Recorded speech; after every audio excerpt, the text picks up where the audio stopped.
Welcome to the Nomad Network, your first stop for complete and comprehensive Chicago Bears football coverage. Dive deep into analyses, updates, and all things Bears. Subscribe to our YouTube channel today and never miss a beat. Thank you in advance for your support. We promise to bring you the best because together we're unstoppable. Go Bears.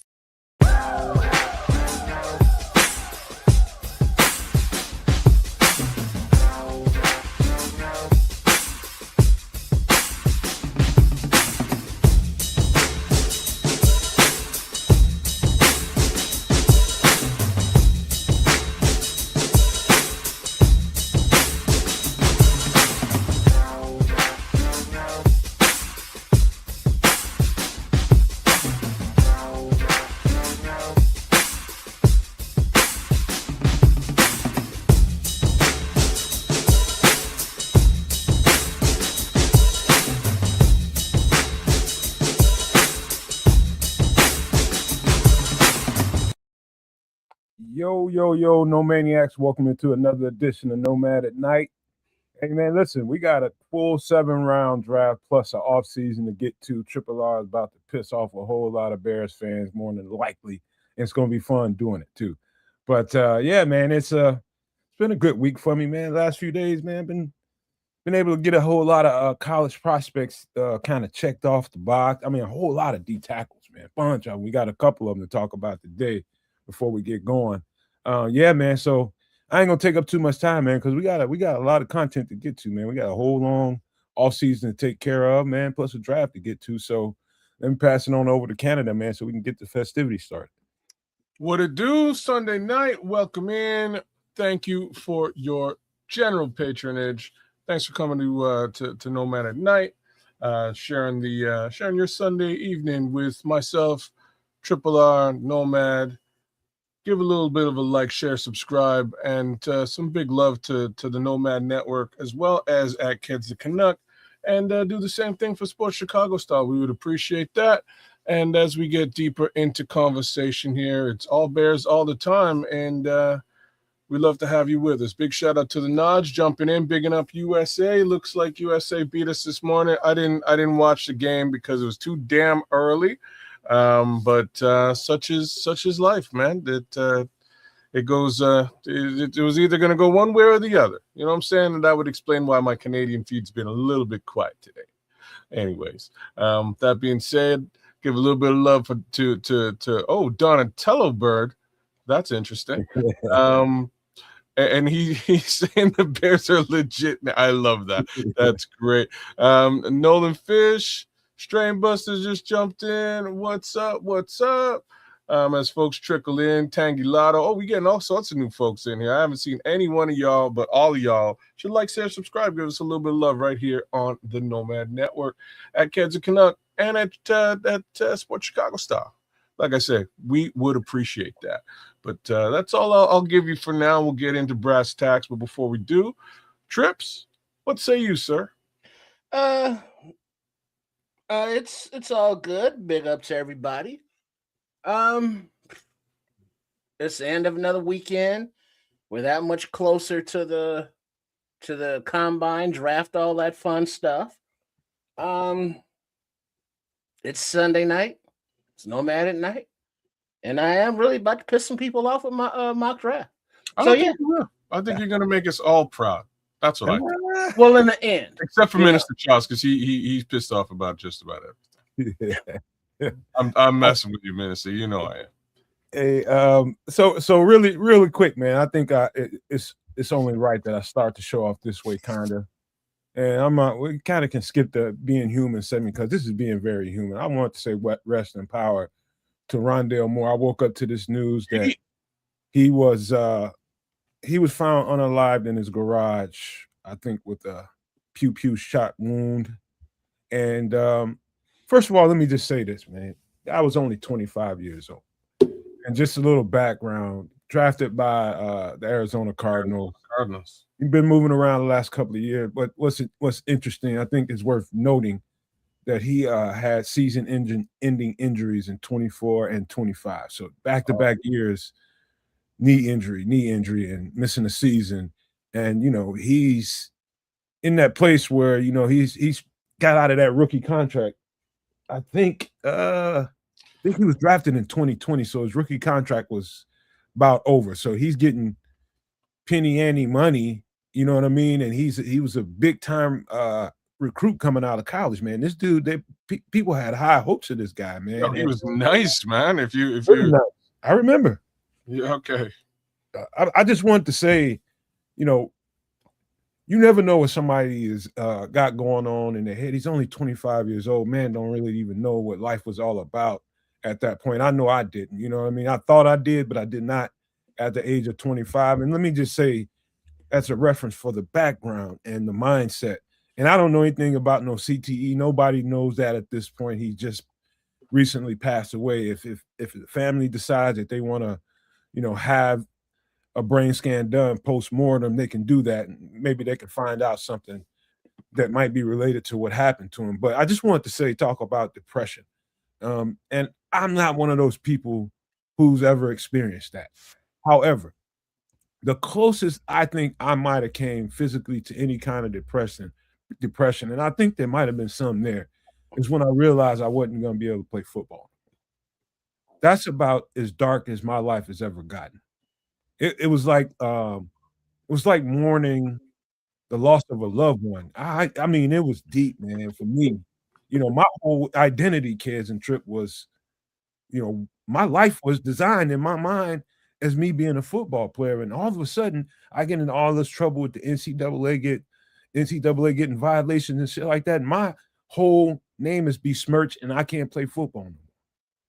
And that's about as close as, and I'm not trying to relate what I went through to whatever Rondale Moore was going through, but to just give it some kind of context, that's about the darkest places I ever been in my life. But who knows what's going through Rondale Moore's head at the time he does this. And I just want to say rest in power to the young man. I think I can somewhat relate to some of the anguish that comes with being a football player when you can't do what you born to do. I can relate to some of that, So just wanted to say rest in power to him, man. Hand it to y'all. So that was a good look with respect to depression, because that is what that is, man. Right? When you somewhat dedicate your life to doing something, or your world revolves around something, and that something disappears, it's hard to come to grips with that and accept it and move forward beyond it. It takes a lot of reprogramming, if you will. I'm sure all of us have gone through it in one way, shape, or form, whether it is, like you said, loss of a loved one, loss of that, if you're a musician and you no longer, do music, loss of, that sport you love or ability to play it. All of these things are traumatic and take some time to sort of get through, over and beyond. I don't know if that was really where Rondale Moore's head was. It's impossible for any of us to say without, really having had the opportunity to speak with him personally. Definitely those injuries must have, living in pain for past 3 years, like Minister Charles is saying, like that takes its toll on. As far as Rondale is concerned, Rondale was such a high, like if any of you guys had the opportunity to scout him, such a highly touted touted player. When he was selected, he made it so that there was probably no room on the Arizona Cardinals roster for, oh man, I had the name in my head, and Christian Kirk. And Christian Kirk is a fantastic wide receiver. They're built the same, very fast. Both of them would be dangerous in the slot, but also dangerous on the outside. Get lots of separation, these two particular players. And Rondale kind of came in a situation where Christian Kirk was hurt, and he just immediately picked up. The following year, Christian Kirk goes off to the Jaguars, not the Texans, which is where he is now. He moved off to the Jaguars, got a big contract. They've got Rondale for a couple more years, and things start to look good and decent. And then they kind of start to realize that Kyler might not be the guy. And then this young man gets hurt. And when he gets hurt, they realize, man, we got to go back to the well, go get another wide receiver and maybe let this guy go. And he winds up in Minnesota in a situation where they've already got 2 top caliber wide receivers, and their third one's pretty darn good as well.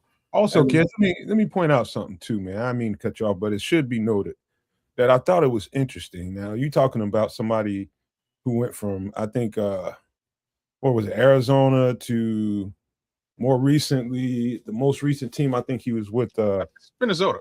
And I think he might have been with one other team before that. I don't think so. Maybe not. I might be wrong, but you got to think he's in that space where, he might have got that phone call where we might have to cut you. Kind of conversation, man. It is that time of year. And you rehabbing from another major knee injury, you probably thinking in your head. And you're talking about Minnesota giving him placing that phone call, right? Yeah, man. This is the time of year where they start making those phone calls. Yeah. And so, there's a little color behind the context there.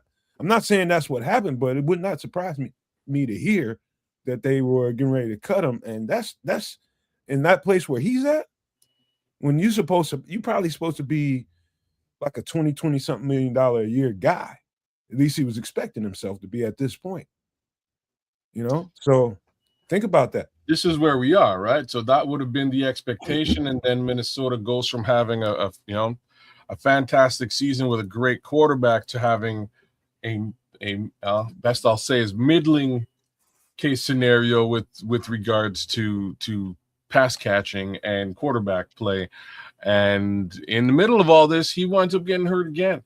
So it's been 2 back-to-back years where he's been hurt, and the odds of him getting that big contract start to become slimmer. It's really unfortunate, but here we are talking about him post-mortem. Young man, young talent, and all I can really say is, the future was bright for Rondale. The future is bright for any 25-year-old person, male, woman, whatever you want to call yourself. I don't think anything is as dire as it seems in those depressed, those traumatic times in life. And you have to find your wherewithal to not just push through, but reprogram, recharge, and get back at it, man. That's really where you are, because I think you can not only come out of that depression, but thrive, right? It's a heavy haul, man, when it's on you like that, and you can't just talking about what am I? What's my future now? This is something I've grown up doing, I love doing, and it's part of who I am. And all of a sudden, I ain't gonna be able to do the things that I used to do no more the way I wanted to. Now I gotta prove myself everywhere. Who wants to take a chance on a guy that just blew out a knee in pretty much the last 2 years? Blew out a whole knee. That's not easy to do. But again, rest in power. Well, but hold on. I want hold on. Go ahead. Specifically, speaking about Mr. Moore, we're talking about his knees, his injuries, what have you, but just in general, to be in that mind state and to be in that dark place to where your mind is playing tricks on you, and if you are depressed and if you are in that darkness, your mind does not let you get help. I mean, you get so deep into your own shit that that's all you see, that's all you feel. And the different perspectives of being, unaliving yourself is that it's like, once that happens, the outcry and the support of the people that would have been like, well, why didn't you just call me, or, all of that stuff. But the people going through it are going through it. And it's not that easy to just say, oh, I think I'm depressed. I think I need therapy, or I think I need to talk to somebody. I think I need help. and not everybody can say that. So anybody that is going through dark times that nobody can understand, physical pains, mental pains, things that have happened to you, things that you may have done, any kind of the things that pull you into that dark space, the best thing you could probably do is realize that you are in that dark space and that you can't get out by yourself. You That's got to right. find some kind of point of light, if that's a relative, a teammate, therapy, or whatever, something that will help you pull yourself out, because we only get one life. And, to be so not careless, not flippant, but just not respected enough to take your own at such a young age without really living or experiencing or being able to get out of the darkness. That's a very hard place to be in, and it's not as easy as just walking it off. Last, And the last point I'll make with this is that when we talk about these mock drafts and trading players as far as sports and football, we aren't thinking about their physical pains or their issues as human beings or people. We're trading them like commodities, like cards. So, their feelings they tune into a podcast and say, "Hey, the fans want to trade me. What the fuck?" And it's like, well, it's not personal, but it's that when you're put in that position to have your thing on you and then have all of the stress of the outside world and then don't think that you're being supported, it's hardcore, bro. And depression, that ain't no joke, and whether it be CTE related or not, it still ain't no joke. So if hey, anybody's having those thoughts, reach out. Trips, one thing I found out just by being in this field, helping people go through stuff like this and helping being a shepherd, man, and helping people through these times. One thing I learned real quick is, and I would say this about myself. I think everybody I'm talking to that can hear me right now, they will acknowledge humans are very good at compartmentalizing. And it gets so much so to the point of you compartmentalize so much that it festers within you. And if you're not reaching out and you're not taking the opportunity to try to locate people that help you through things and just working through your stuff, that compartmentalization can fester into a pussy sore mentally. And so, it's just tough, man. I hate to hear about it. I just relate to it in a deep way because of my own experiences and my jobs, the jobs I had to do, man. So I just see it in another light. But anyway, any last thoughts on Rondell Moore before we move on, man? All right. May he rest well, and it's a very unfortunate tale, and it's a tale that we hear one too many times. So again, blessings to him and his family. Mr. Charles, man, you ought to I would just say this, man. I believe you when you say you deal with a lot, man. I believe that 110%. My advice to you is, even though it's hard to deal with and people, it's hard for people to relate to what you deal with in particular. Don't give up on people, man, because you never know. The next person you reach out to could be that person that you needed all this time. And it's no real medicine for it all. It's no real medicine that's a long-term fix. It's some internal stuff going on. And you find the right person to help you work through it, you might be surprised. I would just say that before we move on to some of these football players. But blessings to you, Minister Charles. Let's talk about a couple football players because let's brighten it up a little bit. I'm kind of sad sitting here thinking about it. So the guy on the screen, on the thumbnail rather, and on the screen right now, this is Dante Corleone, defensive tackle, 6'1", 335 pounds, out of Cincinnati. And I remember when Samuel was here, and he was talking so much about Dominique Orange. And I remember, I got a few guys floating around in my head that I was just like, you know what, this Dante Corleone, they call him the Godfather, by the way. I wonder why. Yeah. But he's a hoss, man. I mean, I've never met a black man with the last name Corleone, though. exactly. That's my first time too. It's new to me. But you knew what they was doing when they named him Dante. Mm-hmm. Man, dude, this dude. So he fits everything that we need. You talking about a more physical, athletic Andrew Billings, man. Powerful hands, extremely powerful hands, low to the ground, and really, really good at maintaining his base on double teams, man. He's a plugger, but he's not at 335. You would just assume he's just going to play nose. That's exclusively where they would have a guy like him line up. And he's just so freaking athletically gifted. You will not confine him to no one tech or nose tackle role, man. This guy can get down, up and down that line of scrimmage. But because of his height, I seriously doubt if he's 6'1" kids and trips. I think he's probably more like 5'11" something ish. But this guy, that to me is the feature that makes him more and more dangerous, because he can get underneath guys really, really well. And you see it on film. He's got a high motor.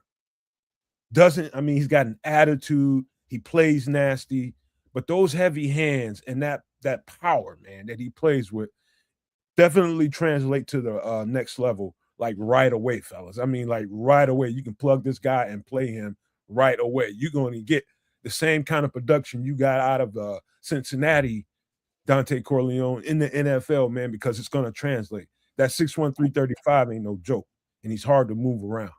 This is a sleeper in the draft. I'm telling you guys right now. I'll be glad to answer any questions about him. Anything. As you're going, I'm checking him out, and this young man, he gets into the backfield rather quickly. And when I say that, he's pushing guards back, he's pushing centers back, putting them on their back foot very quickly. And just like you're saying, that height or lack thereof.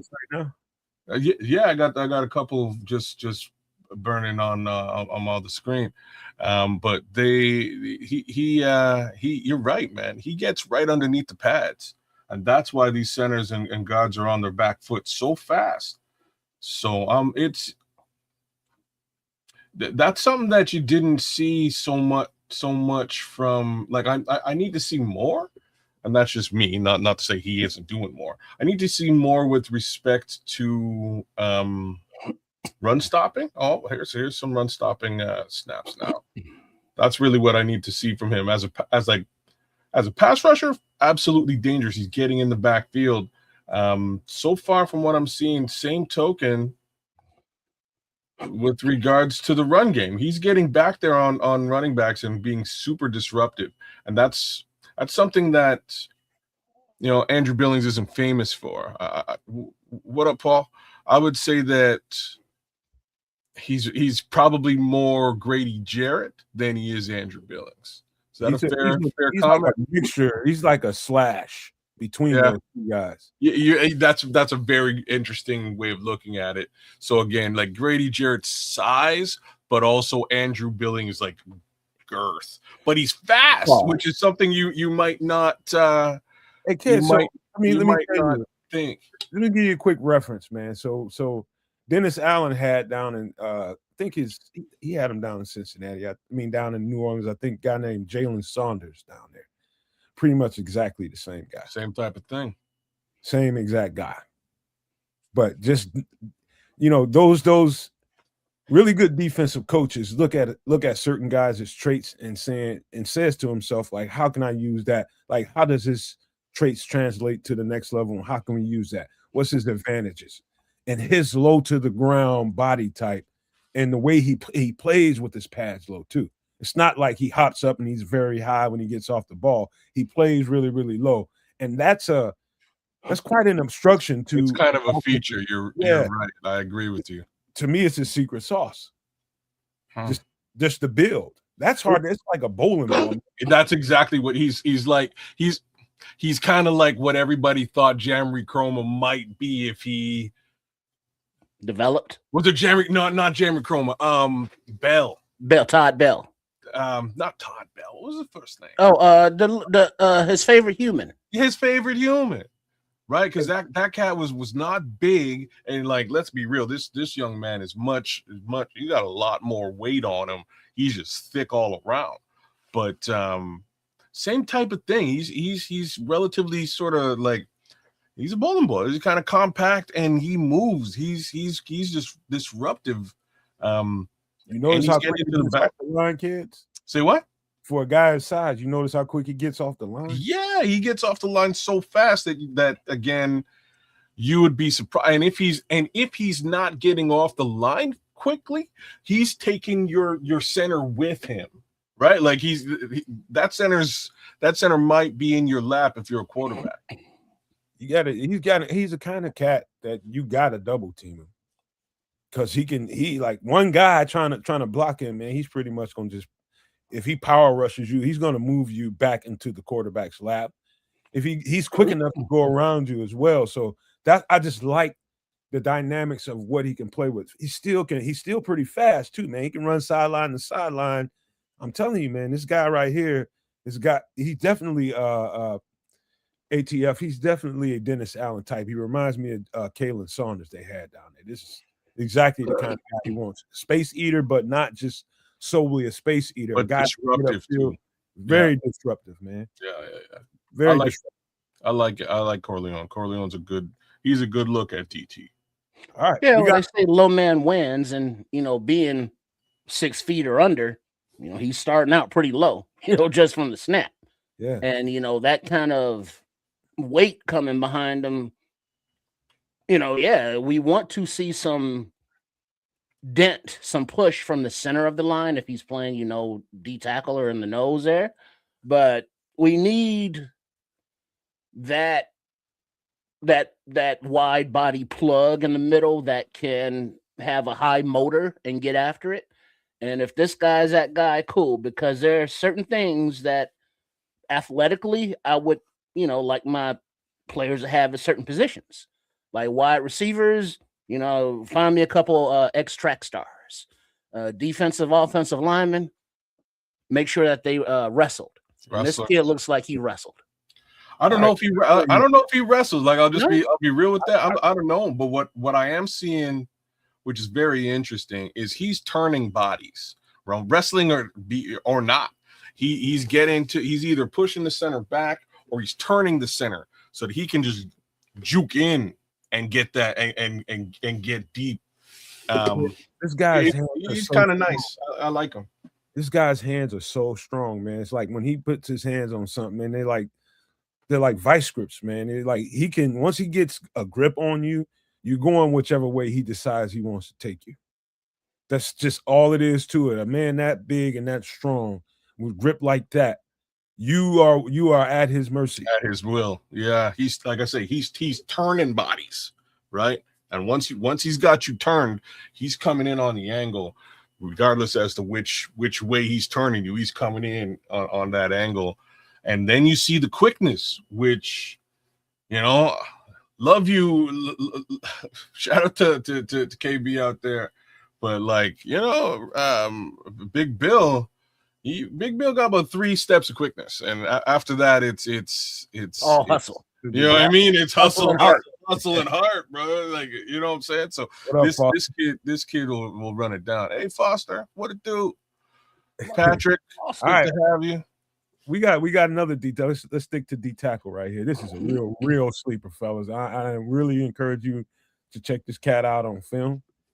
This is Caleb Proctor, 6'3", 280 pound. D tackle / edge rusher. He'll be listed as an edge rusher in the draft out of Southeast Louisiana.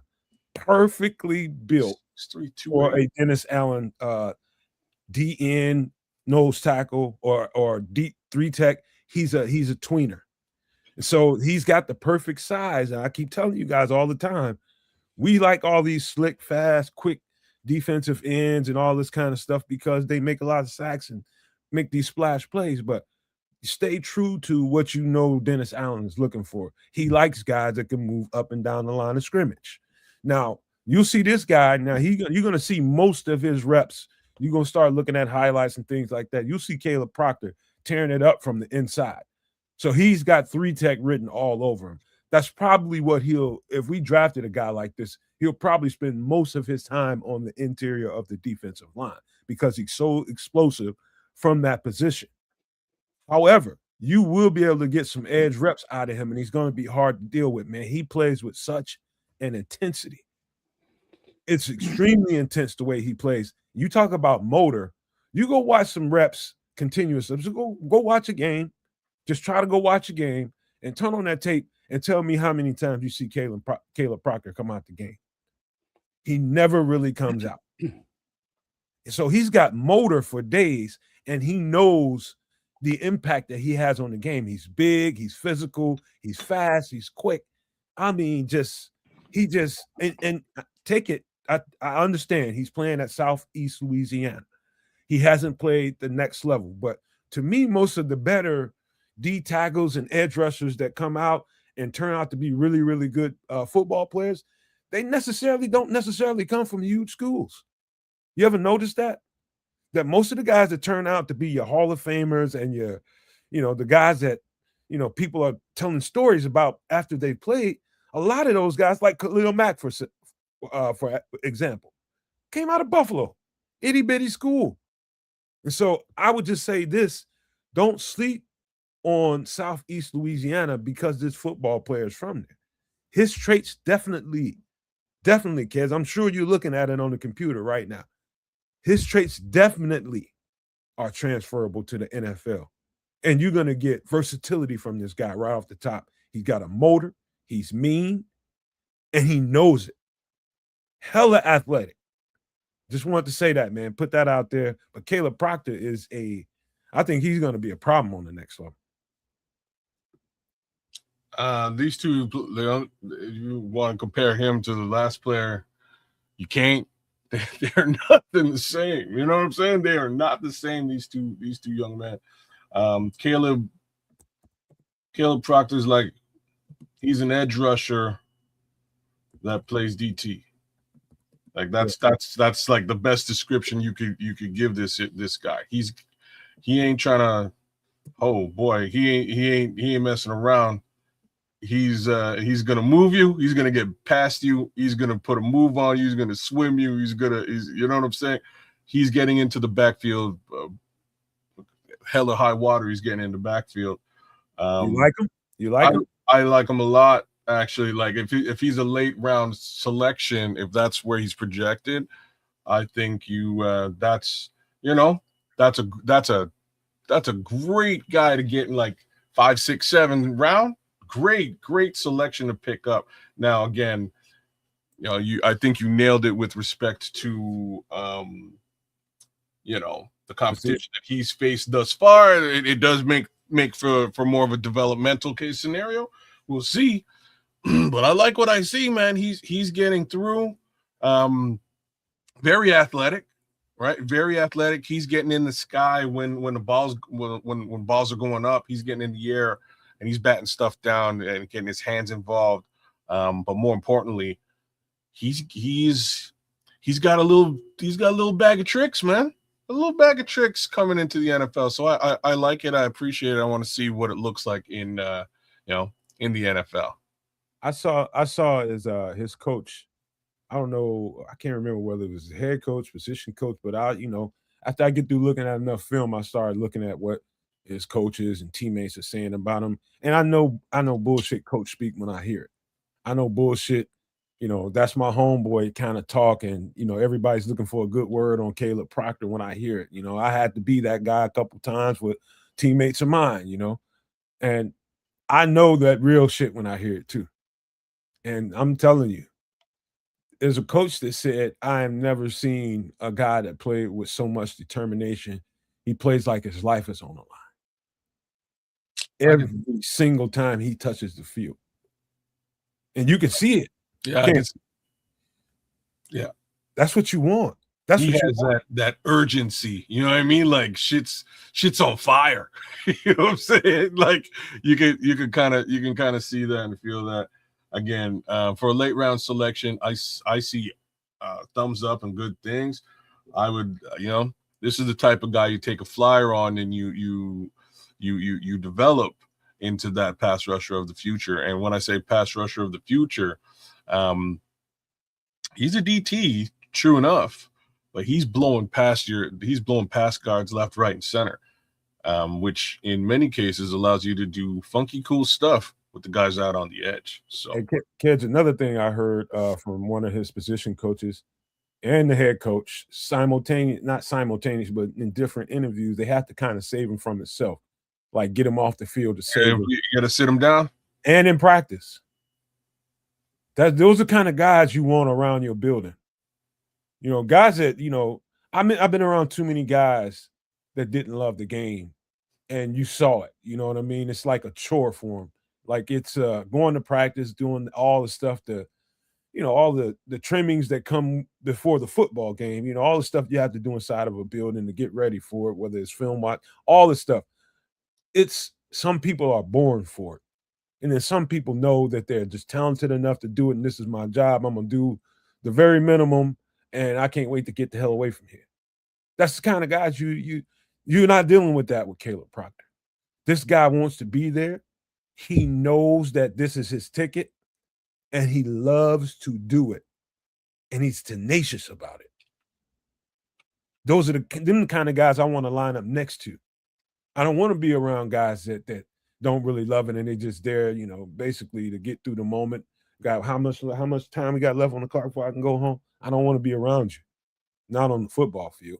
Because I know you ain't gonna have what it takes when it comes down to it.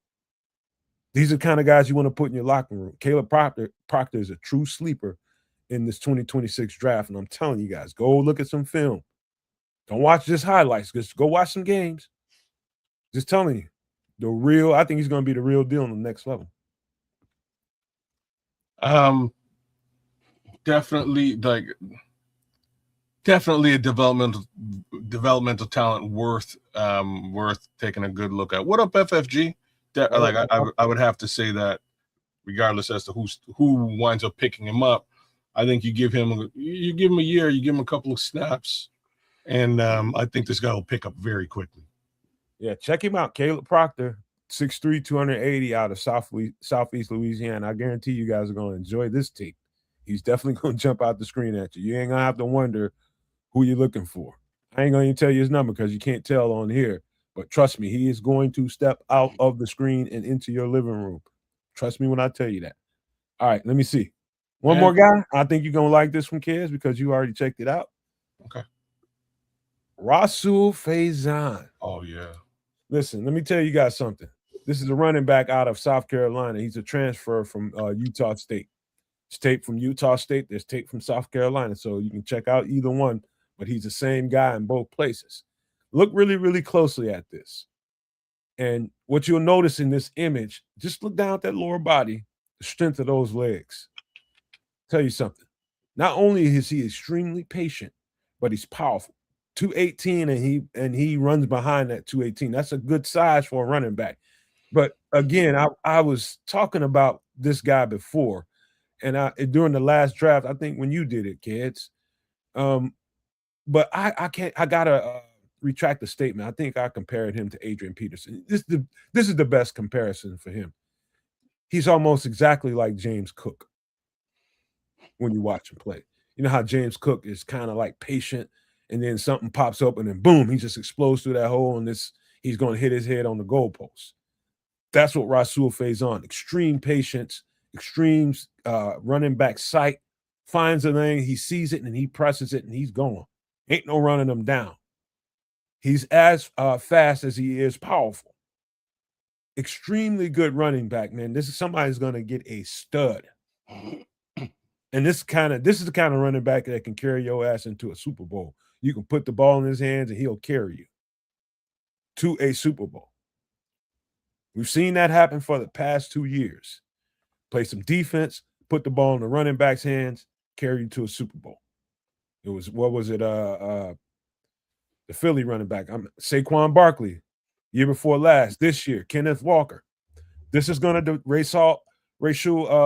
Rasul Faison is going to develop into that kind of talent. You can put the ball in his hands and he can carry you. This is a special talent right here, kids. I see what you mean by James Cook. I can see the James Cook comp. I'll stick to my comp. My comp was Le'Veon Bell.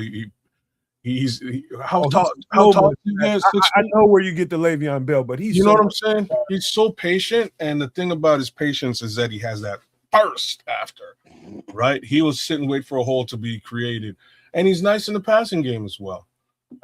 So those are the two things that really made me think, you know, Le'Veon Bell with dreadlocks is probably the closest comp that I would throw out there. Has that secondary burst that you really love to see. And you know, spin move, trickeration, stiff arm. He's got all the little. You see him with that speed pulling away from people, man. Yeah, and that's what I'm talking. He will. Bell had that in his wildest wet dream. No. What are you talking about now? He ain't have that kind of speed. You know that? No. He didn't have long speed. Le'Veon Bell had bursts. What I'm talking about. This guy's got long speed though. You're right. Okay, no, I'll give you that. He's got long speed. But Le'Veon had burst after that, you know, that patience. You would see a sudden burst from Le'Veon, and you get that from Faison here too. But Faison keep going.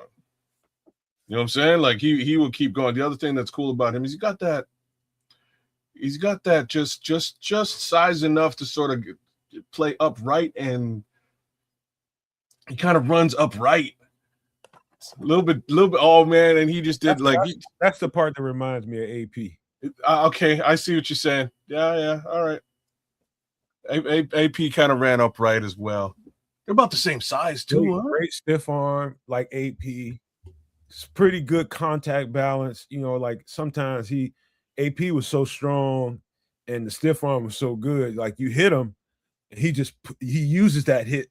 It's like to push you away from him and kind of propel him forward sometimes. And stabilize after that. Yeah. And he's kind of got them traits to him too. Rasul Faison is a treat to watch on film. I know everybody is watching him on film right now because you should be pulling up some kind of highlights or something. But good Lord, I think this guy's got workhorse kind of, because he avoids the big hits most of the time because of that patience. He doesn't run into a whole lot of traffic. I think he's just physically built to be able to carry. Ran a whole down. You might truck your ass too. Like I didn't really see that coming, but he's got that kind of build. If he, you know what I mean? Like he runs. Kids, look at that quad. Look at that quad and that calf sticking out on this image. Look at that shit. Damn. Yeah, I didn't really. Ass young man right there. Yeah, that'll. Oh. Mm-hmm. Yeah, we got some receiving snaps here. I'm kind of shocked. Like he's block. Oh yeah. Actually, yeah. There's a couple of pass blocking snaps here too, and it's not like your typical pass blocking like the ones that I've seen. It's him. He was sort of out on the flank, but he came back and cut a man out. Like he'd hit you dead in your shit, man. Yeah. He came. He like a heat-seeking missile. He came back for that. He knows, like these running backs know. They know if they want to ever get that money and they want to ever make a roster and be that lead back, they're getting that message loud and clear. You better be able to pass protect. Even some of the smaller guys, man, they getting that message too, man. Little dudes, like, man, be honest with you, even though he's built, number 25 for the Bears ain't no huge guy. He doesn't weigh that much. No. But he is ferocious. No, it's funny because there's been some speculation, including for myself, that maybe Ben Johnson might look to bring back a certain Mr. Montgomery. Now, I don't know, but I kind of feel like Monunga is sort of like the new little Montgomery in him. You know what I mean? Yeah. Like I just kind of like his feet don't stop moving, and you'll see him. That would be such a story right there. That would be such a story. I know I mentioned that probably about a month ago, and both of y'all shot me the F down. I think I might have been the one who brought it up. But no, I brought it up and y'all shot me down.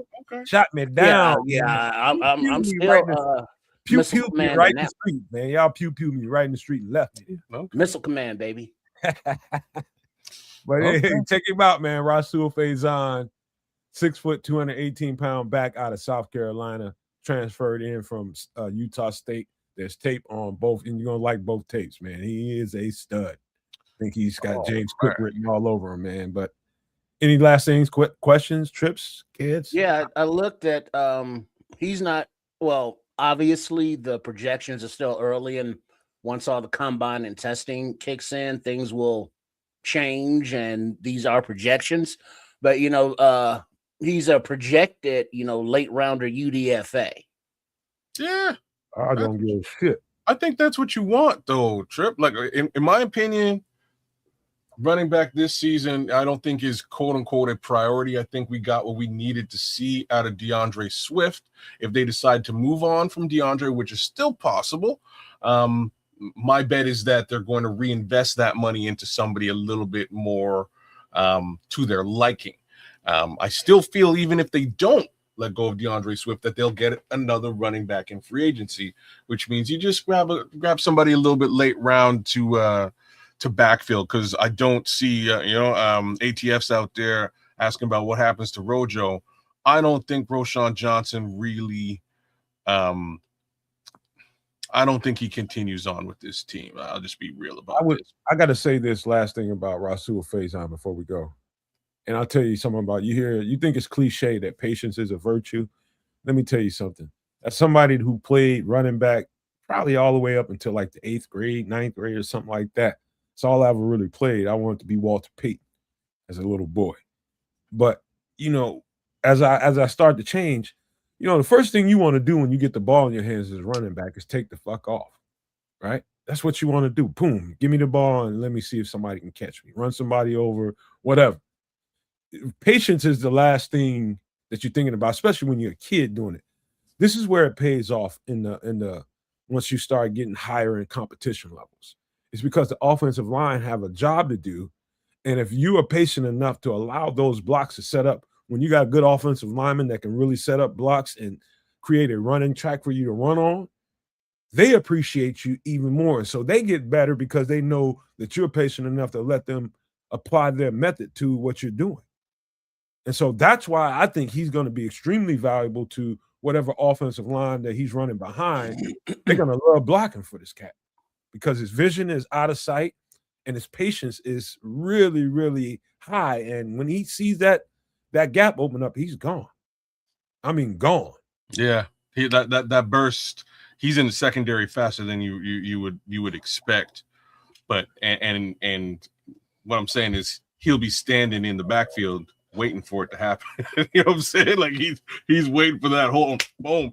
And like I'm saying this, but at times Faison's making holes for himself and just bursting through. It's an interesting watch. So when you guys get the opportunity, take a peek. I like this. I like this guy, and I think again, much like I was saying about the previous player, late round selection is probably in our 2 hour benefit. Hell yeah. Because what are you really getting in the 7th round, 6th round, 5th round? You're getting crapshoots here. But I think if this guy falls anywhere near those numbers, those rounds, worthwhile selection. I believe, and before we get out of here and get trips to his draft, I believe running backs are more valuable now than we think, no matter what the projections are saying about them. The coaches are seeing it. NFL coaches are seeing the way this thing is playing out. Great defense. Get your guys, get that defense deep and talented. Have you a good ass core running backs. Have you a good stable of running backs, or at least one that can carry you. And even though he may be drafted a little bit later on, it's not because they won't value him. That's just where they feel like he's valuable to pick up. You know what I'm saying? But don't be surprised this guy goes much earlier than that projection. You're probably right. All right. So now Trips is ready to F the world up. So we're going to get him ready to get his thing going. And so I'm going to leave it to you two guys to take over, man. Do your thing. All right. So we're doing the mock-off season. So, we're going to go to Nomad as our head scout. Kids is going to be our accountant, numbers guy. Okay. But then also we're going to need the chat's help to estimate valuations. Fairness, because it is a computer model, it's not always, let's say, realistic. So the chat, you're going to be a resource here for me. All right. So You operating and picking? no, that's kids. No, Okay. I got it. P.S. You know this interface a bit better than me at present, so if I may have to bother you for technical support as we go. But Yeah, that's cool. I think I can fumble my way through. Yeah, it's pretty intuitive. It is. Just once you realize what all the little icons stand for. I've run through this a couple of times on my own, but as I did, I ran into a couple of little snafus. So if I run into similar snafus, I will I'll bug you as we go. All right, we're taking everybody out so everybody can see what's going on. You can just hear us. And we're using the stick to the model platform for the off-season mock GM. So it starts with cap management, and then we move on to trades, free agency, and the draft. So it's a build up to the draft. All right. So right on. Any position you want to look at first with respect to cap management, you're reviewing your roster, making your cuts, restructuring, and or extending players. You can also franchise tag players if that's something you wish to do. I wouldn't recommend that. But here we are. Is that screen maximized? Yes, that is. It's not as big as it gets. I could make it a little bit larger if you'd like. But please. All right. Now let's go through cap management for a quick buy position. Too big. Look real quick. Don't be crazy, Trip. Ask for some advice here every now and again. Yeah, that's I already said that. All right, those are the go by room. It's easier. Just go to quarterback there. You want to go right to QB. Okay. All right. We're good with Caleb Williams. We're good with Tyson Bagent. Now, I could see Tyson Bagent as a resource to a quarterback needy team. But we'll talk about that when we get to trades. Can I give you a quick Triple R? One of the things from Kedz's last operation was we learned real quick that he probably should have went after the Jalen Johnson trade. It probably saved a whole bunch more time early in the process. So I'm going to so here's the thing. Well, no, but you can't get there. We got to get we got to clean this up. Throwing that out there. I was just throwing that out there. Yeah, I get it. All right. So let's go to running backs. Yes, sir. All right, Swift. Cut. Oh, you're gonna cut him one time. Okay, you are pissing everybody off. Wow. But it's a good 1.3 mil dead money, 7.4 million savings. Like it is a good savings right off the. It might have been personal. Roshan Johnson gone. Bye, Roshan. We love you. All right, keep going. What about Deion Hankins? Well, he's not getting paid a whole lot. He was hurt. Give him another chance. Britton Brown, he seems to be a favorite of the staff. He knows the offense. He's good with the touches he gets in the practice squad. We could go younger there, but I'm not going to really worry about that right now. Sure. Since we are going to be replacing in that running back room Homer, Sean Johnson, and Swift. Okay. Hey, kids, blow up your screen just a little bit. I'm not sure if I can make it any bigger. Yeah, you can zoom in a little bit more. All right. Like it's tough because now I only have this little single line to go through. It's tough. You having a hard time seeing this stuff? Let me see. Yeah, we can't get the screen. The screen isn't justified. Justify my screen. Don't do so much where you can't operate. So keep it functional for yourself. I think that might have done it. Well, just looks like it needs to be elongated. I can't modify that. Like this floating menu stays and it's huge because it's zoomed. Don't worry about it. Just keep operating. So I got to come down just one so you can at least see 2 Yeah, players. there we go. That's better. That's good. Okay. Yeah. All right. Where are we? Oh yeah. Okay. So we're at the Let's go running wide back. receivers. On the WRs. Okay, just remember too, you gotta be a little bit slow when you're scrolling. Okay. All right. Let's see. Keep scrolling. Let's see. Rome, DJ, Luther, Jade, Maurice, JP. Yeah. All right. Tight ends. Nice. You Just go take right a real to quick right peek. to tight ends. Okay. ATF Trish is just he's angry. He'll be all right. All right, let's see. I have a commit. All right. Scroll back up to the offensive line, OL. And now I want to look now here. Pause right here. Is there? Now, I don't know that going forward, you can actually be like, oh yeah, Ozzy, he'll be back, this date, this time. Because of the severity of his injury, they say, oh yeah, it takes at least a year. And the time that he went out for the season was like the end of the season. So there is no way that I would want him to try to rush back to get to the season. When he comes back, he needs to be right. And even if he is right, the nature of his injury, the percentage of decline just physically is big. So I'm kind of looking at addressing left tackle. So keep that in mind. Keep scrolling down the offensive line. I got a name I want you to keep in mind when it comes to the free agents trips. All right. Darnell Wright. Let's go ahead and extend him. Because if you wait, it's only going to get more. And you can scroll down because there's more information in that little box, I think. Yeah. But I'm just going to go with like they can front load it, flat back load it. I'm just going to go with what's there and just how many years is that? 4? This is 4 years.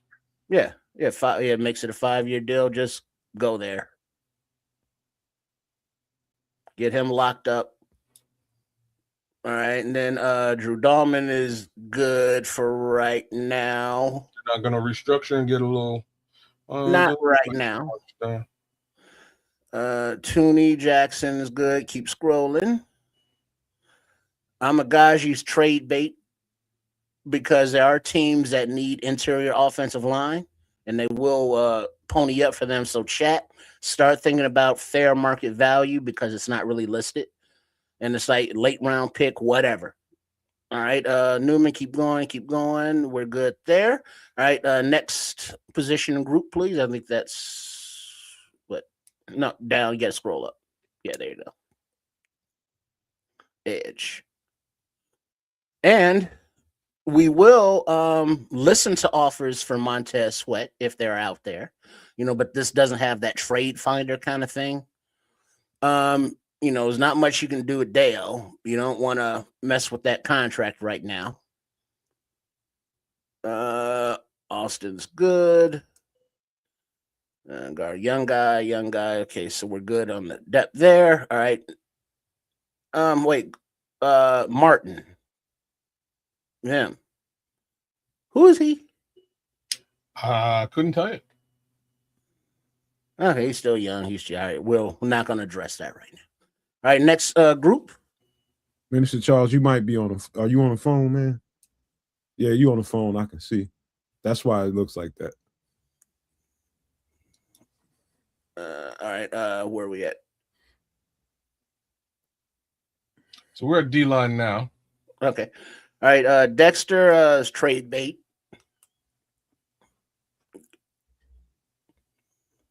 Jared's good. Turner's coming back. All right, next group.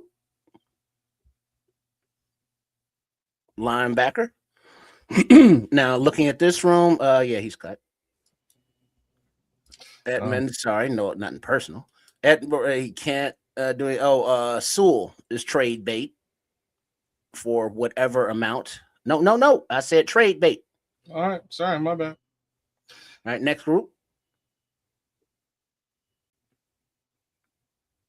We're gonna address the cornerback room by trading Mr. Jalen Johnson, Mr. Terrell Smith. Keep going. Mr. Tyreek Stevenson. All right, next group is, I believe, what, safeties.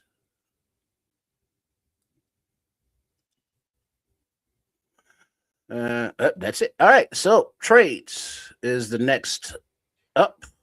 No, I thought it was free agency next. Would they change the order? Perhaps. Trades are before free agency. I think it was free agency first before. Yeah, okay. I'm just going to ask you the most obvious shit in the world. So right now you're going into free agency with 15 mil cap room. Do you want to restructure anybody to make so that you have a little bit more? No. Okay. To trades we go. So right now, Philadelphia is giving you an offer of pick number 54 straight up for Cole Kmet.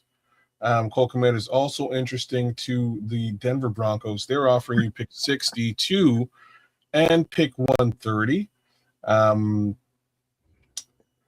Las Vegas offers Michael Mayer, sending tight end Michael Mayer to the Chicago Bears for pick number 129, which would be interesting if you did this here. Okay, well, keep going. What are other offers? Yes, sir. The Carolina Panthers also want Cole Kmet for pick number 51. Pittsburgh offers Nick Herbig, who Nomad was all about. They want all of our draft picks. They want pick number 57, 89, and 129. And the Chicago Bears would get Nick Herbig. Nomad was all about it. Because when they offered basically the same thing, you were interested. It was about the offer of picks. You can grab that guy and then trade him later. Yeah, but they ain't offering any picks. He doesn't fit. He doesn't fit. We got to give up picks. Yeah, they're taking picks for us. You can get those picks back. All right. Who's doing this? I'm just saying I didn't like him. All right, well, stop. It doesn't fit. All right, because I wasn't taking that offer anyway. Okay, so John Cooper is an offer from the Denver Broncos. No, we're good there. Outside linebacker for 2 selections there. Tony Pollard, running back. Interesting. Tony Pollard. First selection, 129, 163 for Tony Pollard. We can get a Tony Pollard there. You can get one for for money. Right? So let's go with the offer of Michael Myers, or not Michael, but him, Michael Mayer. Yeah, accept that, and then accept the Kmet offer for. Wait, hold on. What does that say? Would you like to extend or click on that? What does it say? Because how many years is he at now? This would be spread over 5 years. All right. Wait, scroll down to how much? You know why when they want to trade Meyer because he's coming out of his rookie deal. Yeah, that's why I'm looking to extend him. So it looks like 7 mil a year is really what you're looking at. Extend and restructure. I like it. And then accept that Denver Cole Kmet trade offer. You're damn straight. This is the best deal, because you basically lost 129, picked up 130, so you moved 1 selection back and got pick number 62 and got a nice young tight end. Love that. That's a nice little move. All right, and now did we do it? Yes, we did. All right, so look at make trade. Build your own. Where are we going? Right. And let's start with the go by room. Go to Shy, and then go to the offensive line room. IOL.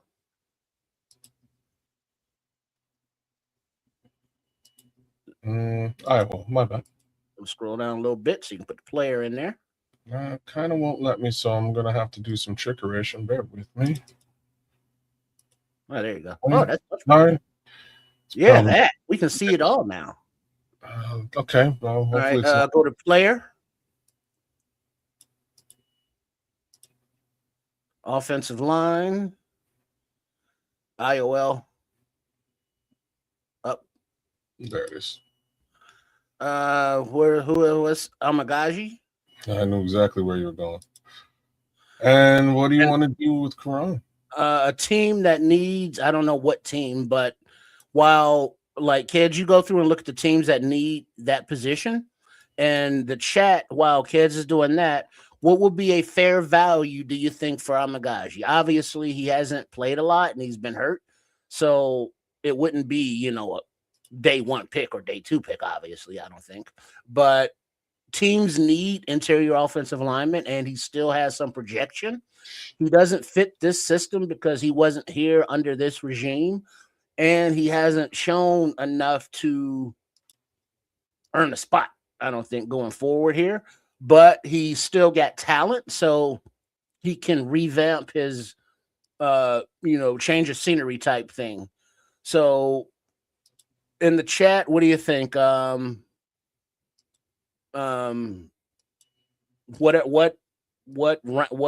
number, what round? Day 3 pick, all right. And so day 3 pick seems fair. Why you keep calling him interior offensive lineman? All he's played is tackle. Well, because he's listed on here as IOL, interior offensive lineman. All right. You find one, kids? I found 2. So far, Just go to 1. We don't need 2. Chargers and or Baltimore Ravens seem to be. Chargers is fine. Chargers is fine. Jacksonville also. All right, well, since you're there, that's fine. This is probably your I best. got at pick.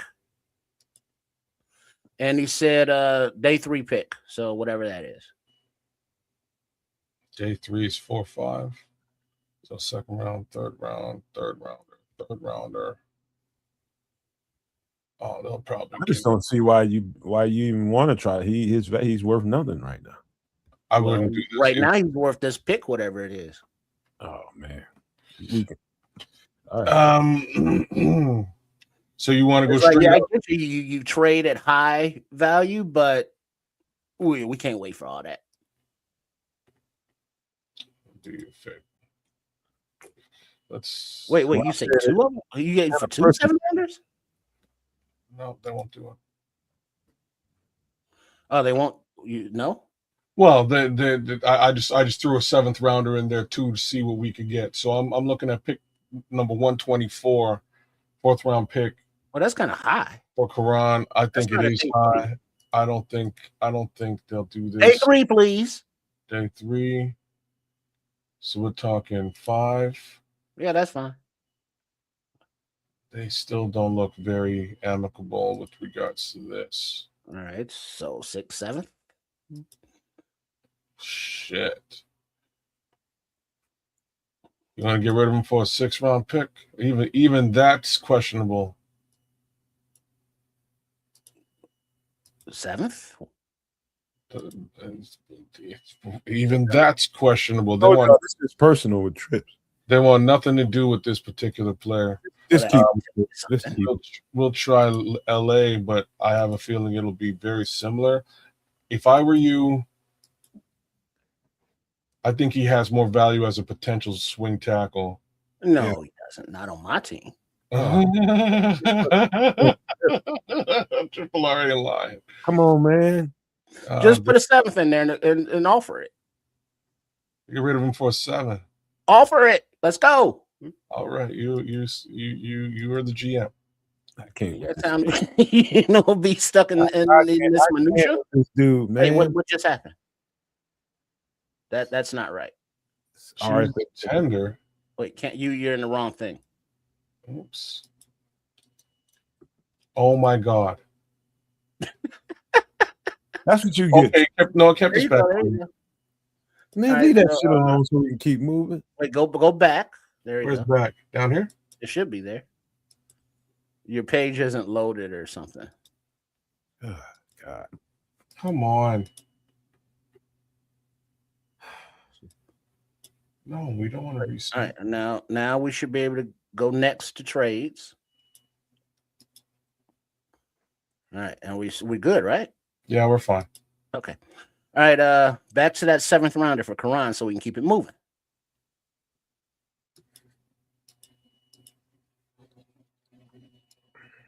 You know, hopefully he can have an excellent career. Not in person. Please. Very You know, personal. I just got this thing that need to be what's that availability kind of factor? The best ability is availability. You talking that. about when like guys get hurt playing football and shit? Yeah, and then never come back. Okay. Charges. And you just want a selection. Yeah, just a later 7th round pick. And wait. The offer, the green. The big there you go. All right, now build your own. But reluctantly, it said. Well, all right, build your own. And now let's go back to hold, stop right there. What we trading? Running back, wide receiver, tight end. We've been through there. Now we're done with offense, right? I don't know. You traded off quarterback, we did running back room. We still have to address it. With wide receiver room, let's look at wide receiver. And let's pull up Mr. Moore of the DJ variety. DJ Moore has been loaded up. And then wide receiver needy team. What are our offers? Because while the word of not compatibility or not we're on the same page, they're not there. And you want to talk about trading a player at max value, and let's keep that Panthers trade keep giving by flipping now the player that we get in that trade 4 picks. You find somebody yet, kids? So you straight up just want picks. You want because we can't go through the process right now of knowing what players are trade for on other teams and their cap situation and trying to figure out the value because it's not really listed here. So just give me the picks. Okay. Or however it works out. What are they? It doesn't work like the trade finder, so you can't like put a player in and then find offers. What team do you suspect? Giants or Raiders? Patrick is saying. Those would be the 2 I would be looking at too. And then I think Buffalo is also the Giants need a wide receiver. That's correct. Why do the Giants? Can somebody explain that to me? Cleveland really needs some receivers too. Why do the Giants need a wide receiver? They've got Wan'Dale Robinson, who's amazing, and they've also got. You ever thought about a swap for DJ Moore and Kayvon Thibodeau? No. Okay. Yeah, he's all right, but he's about to come into his contract year, and where he was drafted, he's gonna want a lot of money. Well, you just did that with and his production ain't been a lot of money worth. The reality, Meyer is gonna. All right, go ahead, man. Keep doing you. Mm-hmm. Yeah, Meyer ain't getting Thibodeau money. So what do you want? What are you trying to get here? Well, I'm trying to maximize the value in picks, whatever. I know, but what like with respect to picks, what are you trying to get? Like, are you looking at a strictly a first rounder or a couple of seconds or a 1 and a 2? What do you think you can get for DJ Moore out there on the market? Well, that's the question I'm asking the chat, and whatever the maximum of that value is, that's what I'm taking. It's not like a first rounder or a bust type scenario. So, okay. If they want to give up a second, okay, we'll take a second. If you want to give up, is there any circumstance that you might consider keeping DJ? No. Okay, so now he's just trying to get rid of DJ. Yes. Yeah, I'm not getting rid of DJ. I'm getting rid of his contract, and I'm maximizing his value across the league in a positioning group that, you know, it's easier to replace that production. Yeah. Look, we're gonna try this. If this works, I don't believe what you just done. Like this wouldn't work. There's no. Well, I mean, I don't know what you're doing, so just. I'm gonna try it, and we're gonna rejoice if it works. But under normal pretenses. Wait. Is that you say first? That's what I'm gonna try. Raiders ain't giving up a first. They're gonna take their quarterback first. I'm just looking at what's going on here in this build your own trade. It is as close to equal value as it could possibly be. So I'm gonna press this button, and if they give up the first round pick, we can rejoice later on. Is that fair? Yeah, I don't think it's realistic, but okay. I would you like me to find something that's more realistic? Well, I mean, because Chad, they're not giving up first overall. I mean, that just would not happen. Especially when they're like, oh yeah, it would never occur. I'm also gonna say that that's just I mean, I know it's a video. The odds of the Giants as well giving up pick number 5 for a hefty contract. All right, let's go to 37 and like 143, like something like that. You know, I'm not saying that will be. So but I mean, it does not have to be a first round pick. Is my point. Are you sure you do not want a player? Well, if you think about comparable contracts like a Thibodeau or a Jeffrey Simmons from Tennessee, or all right, how about this? Where's go to Tennessee?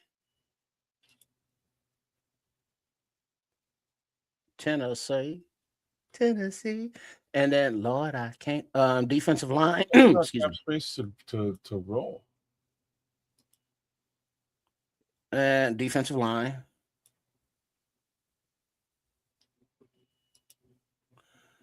T'Vondre Sweat.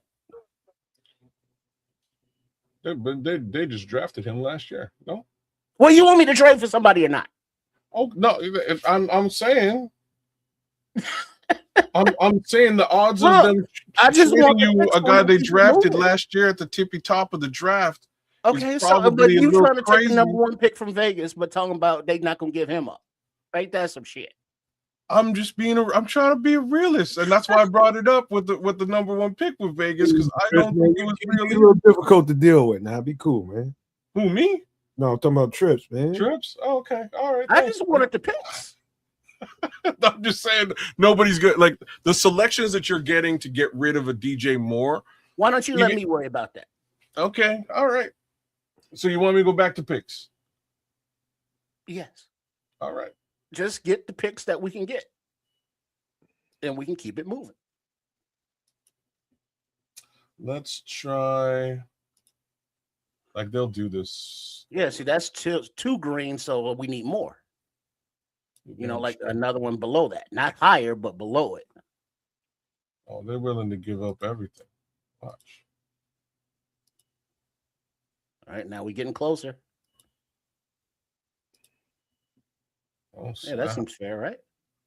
I don't know what the offer is. I'm just looking at the green bar, sliding bar, because I have no idea what picks you're clicking, because I can't see it. At this point, I can't add anything else. That's can fine. I? Let's see if I really can. Let's see if I. Well, just take this. It doesn't have to be scientific. I mean, that seems like a lot right there, though, too. Well, but this is the point. You're giving up a top end wide receiver. All right, hit the green button so we can go. Oh. Let's go. All right, next. Calm down, man. Build your own. They just flushed their entire draft for DJ Moore. This is also. Well, I didn't tell them to do that. You did. This is also not realistic. I'm just saying. I keep telling you that. This is what we're getting. So they just took on a massive contract and gave up the better part of their draft. Don't critique it now when you're the one that kept adding on all those picks and clicked it. Well, it did it. It can't go back or undo. You can't undo, right? I can undo. All right, undo it. Can you? Did that happen? Yes. It's been undone. All right, so makes it realistic. Whatever the realistic thing is, I do don't that. know what a realistic like. I don't know what that looks like. Straight up picks for DJ Moore like that. To me, that's crazy shit. That's crazy. Because I'm trying not to add on salary, and then when I try to trade for somebody, you like they ain't gonna trade him. Hey, Tripp, you still got some Crown Royal? Yeah, Go get you some. I need it. Calm your ass down. Y'all working my last nerve. I'm just saying. I don't know how you can trade DJ just for selections out there. That's crazy. You just gotta. I got a corner left too. Man, go and get that shit, man. Maybe let's just come back to this and let's see what other operations we need to do. Yeah, this one's wilding out. Like, if we're talking Tyson Bagent, sure, that's a pretty easy, pretty easy move. We can go someplace who needs a quarterback. They'll give up a decent selection. I get what he's trying to do, but I think it might get a little different after some other transactions take place. And you go back to it. It's still gonna be the same. Any viable team. DJ Moore is rated very high as a wide receiver. Like he's a top end number. You're trying to get him to trade him and make sure you get a player back in return. Well, I'm not trying to make him do anything. Which is not a bad fucking idea. I'm just trying to get him to sort of look at what is realistic. Nobody's going to take on a top. It's not. It's not so I player, don't want name a player. Just name a player. Name a player? Yeah. No, I'm not trying to match salaries. I'm trying to come out ahead here to dump some salary and get some picks. And if there's a good player involved in that, fine. All right, chat. I'm gonna leave that to you. Give me who would you like Triple R to trade DJ Moore for?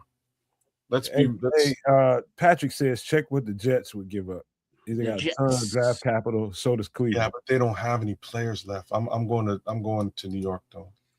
They traded off everybody that's like worthwhile, unless you want Breece Hall. Well, I thought he's a free agent.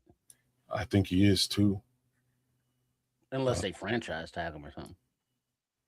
That player. All right, what team is this? Let's see, this is the Jets. Now they ain't giving up like a left tackle. Are there any left tackles that would fit Ben Johnson's scheme that are maybe drafted by one of the teams that changed their schemes over the year? Is there a young guy that just doesn't fit anymore around the league on their team but would fit on ours? And that's a question for Nomad Kids and the chat. All right, you got to start at the top. If you want to pluck somebody, you want to pluck something off their defensive line, maybe a safety. So secondary. Well, the Jets, they didn't have nobody though. They got rid of all their top names outside of Garrett Wilson. Let's see what they got. Are they showing? Yeah. Like I'm telling you, they ain't got shit. But I'll look again. They got more than you think. No, they didn't. Brother, I'm telling you, man. I just looked at it, but we'll look again. Hold on. Slow. Just be slow while you're going down the list. You want to specifically look at something? Go back up. You got rid of Karan Amagaji. Keep in mind, Armand Mimbu just came out last year. High upside. Azarie Thomas, cornerback, elite. All right, click on him. What's the? They don't want to do it. Interested or no? It's close, but they don't really want to do it. I can push. Wait. What are their needs? Can you throw in? They need a wide receiver. Strangely enough, they need a wide receiver. So they're saying, yeah. All right. Can you throw in Terrell Smith or Stevenson? Would that sweeten the pot? Oh damn! Trip. I said throw in, not take DJ out. Oh God.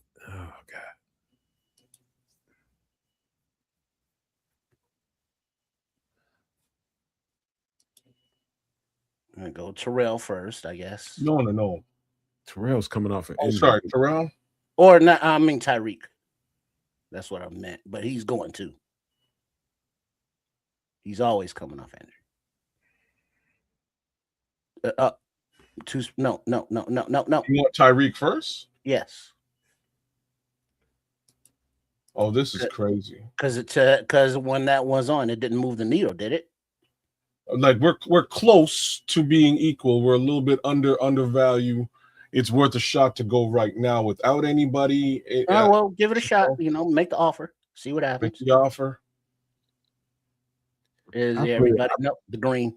I pray to God I never show up in one of Trips' dreams because I'm dodging bullets, arrows, machetes. All right, now look at his contract. How much? Yeah, there we go. Was it 16? Hold on, Trips. You never did let me. The defensive line is where you want to pluck a guy too.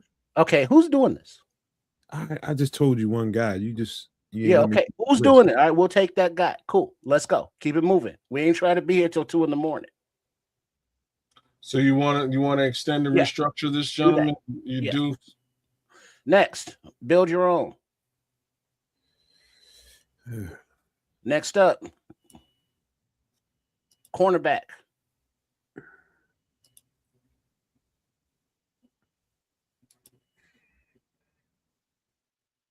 Jalen Johnson. Now, what it's a lot of money. We got a cornerback. So still looking at defensive line, offensive line, any suggestions? And because we know they're cornerback needy teams. So while Kids is pulling that up. So our needs are interior defensive line and edge. Would you like to look at one of those two areas from a team that's looking for a corner? Yes, please. Falcons are looking for a corner, but they don't really have anything that Baltimore needs edge. How you know the Falcons don't got none? Who do they got? You tell me, then shut me up and just tell me who they got that I should be looking at. Go up to the Falcons. Oh crap! I'm trying to go through the list. I know you're moving fast because Trips got you stressed out. No, I'm trying to go through the list to see who needs cornerbacks. This is just the first guy that I know. ATF, man, he going crazy, man. He going crazy. So, yes, Trips is getting the team. So, you want to go to Xavier Watts. Safety. You want to go safety? I'm just telling you. I'm going down. What team are we on? What are we doing? I don't know what y'all doing. Slowly go down the list. Hold up, Trip. He wanted some help here. Slowly go down the list. We don't want Pierce. Got Big John there, which ain't. You might be able to stand a chance to get. Ain't trading beyond Robinson. Right. Brandon Dorless, nice piece. Really nice piece. Jalen Walker, nice piece. Well, now just think for the offensive line, I want to go young because we got Tooney for another year or two. You got Jonah Jackson for a year or two. So no players that are like wanting to start like now. I don't mind a year of development, but no one that needs to get paid now either. I want to go youth there and let them develop. So is there like a position you want to look at here? Not really. I just wanted they got some guys, but that's neither here. I don't want to do this for every single team. Like yeah. Let Trips operate, man. No, I'm actually hollering at you. Is there anybody that player personnel? Is there anybody that you think would fit? Who was that first guy on the Atlanta list? It's too many guys, kids. I know all these dudes. It's all these. It's a lot of dudes that can help, but I can't convince Trip of that, so it's a waste of. I mean, a lot of dudes can help. I get that, but I'm doing this. Exactly. So I'm gonna let you do your shit. Minnesota, they ain't really. No, back to Atlanta. Back to Atlanta, or why not Miami? Maybe. No, the Atlanta one, because there was the safety, wasn't it? Go back to player. Watts, him. What does that do for the close to equal? They might actually do this. I would be like they would never really trade Xavier Watts, but straight up, I can press the button. It'll probably go through. Press the damn button. Quiet. Now he is gonna need a contract extension, as they say. 4-year deal, that's fine. And what is that? 16, 19? $20 million a year. He's just coming off his rookie. This is his rookie season. Oh, well, why does it say it needs to extend it then? Because it's faulty. So I thought it needed to be extended. 7 years. It doesn't need to be extended. Yeah, you could actually leave him where he's at. All right, cancel that then. I mean, I can't see those details. I just thought he needed to be, but if he's still his rookie deal, that's even better. Yeah, so all right, so now go back to build your own, and we're gonna look for a suitor for the cornerback room and a linebacker room. That's what we got left. So Stevenson, Smith, and Sewell.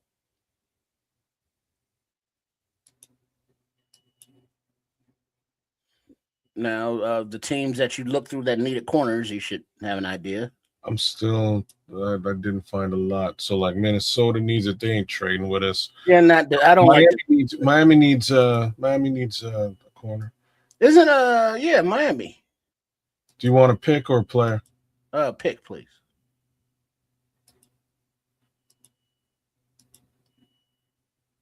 Shit. And whatever you all think would be fair market value. I think this is fair market value. So do they. And what is it? It's a second rounder. Pick number 43 for Tyreek Stevenson. Right, Tyreek Stevenson was a second rounder. Real talk, we might be able to trick him into the first, but here we go. There you go. You want me to go with this? Please. Yes. All right, build your own. And the next up is Smith and Sewell, or Sewell. And then that will be the cornerbacks. There are no safeties to address. We did offensive line. We did defensive line. Then we can go to free agency. Yeah. Who needs a cornerback now? Somehow it does. What's your cap number so far? 77 million. He's like the fact is the cap is going up. He's clearing all sorts of space. That's what he's trying to do. He's also flushing out that was on the team. So do we want a player or a selection from the Rams potential? Picks. Okay. Whatever they can give. I think we can get pick 29 for looky here for Terrell Smith. They're actually down with this, which is crazy. But I'm gonna be a realist and say they're not gonna give a first round selection for Terrell. No, and we will go with they got to work on that value AI on this thing. The AI value here isn't really legit. God forbid anybody get hurt on trips. Is watch. Mm-hmm. We got a couple of selections there, second rounder. All right, and then we got I think Sewell was the last one. Any interest in trading Tyson Bagent? If the offer was good enough, I would listen, but it's not a thing that I'm aiming to do until next year. Oh God, you ain't gonna even trade Tyson Bagent. No. I said I will if the offer was good, but I'm not looking to. You traded everybody else, man. You just got he was looking to trade them. That's what he's trying to say. He should trade them. You didn't want no DJ Moore, Terrell Stevenson. Well, no, it wasn't about them. It's like Tyson Bagent ain't making $30 million. You know, he's not sucking up that part of the cap. Good with Tyson because he ain't had no injury. Well, he ain't played enough to have an injury. But the thing is, eventually the kid's going to have to play somewhere, and we're hoping that it's not here, because of Caleb. So eventually, yes, he, will be moved, but this offseason wasn't a thing because we want to turn over the roster until the totally Johnson and Allen regime. And so we're going to increase the speed. We're going to get younger in age and lower in contract while keeping a few vets in each room. Yeah, Buffalo ain't trading you anything for no Sewell. Anybody. He's or whatever team. He's gutting it. Well, we still got free agency in the draft, so How about the Dallas Cowboys? How about them Cowboys? What do you guys? yeah,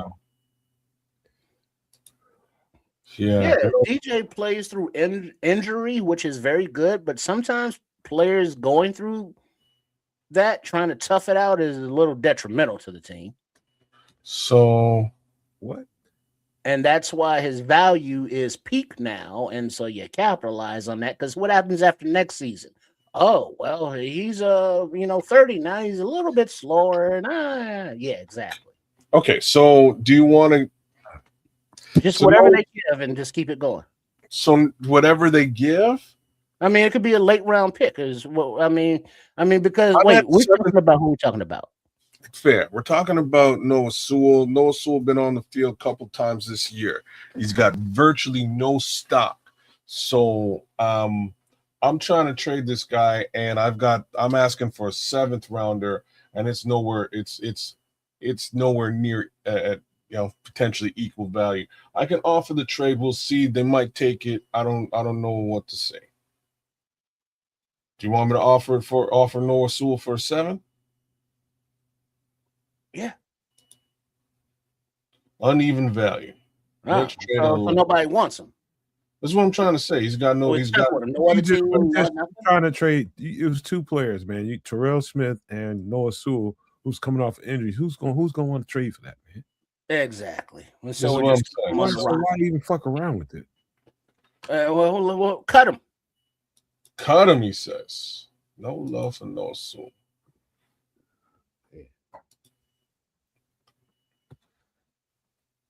So you're paying $1.2 million for Noah Sewell. You sure you want to cut this man? Wait, saving or paying?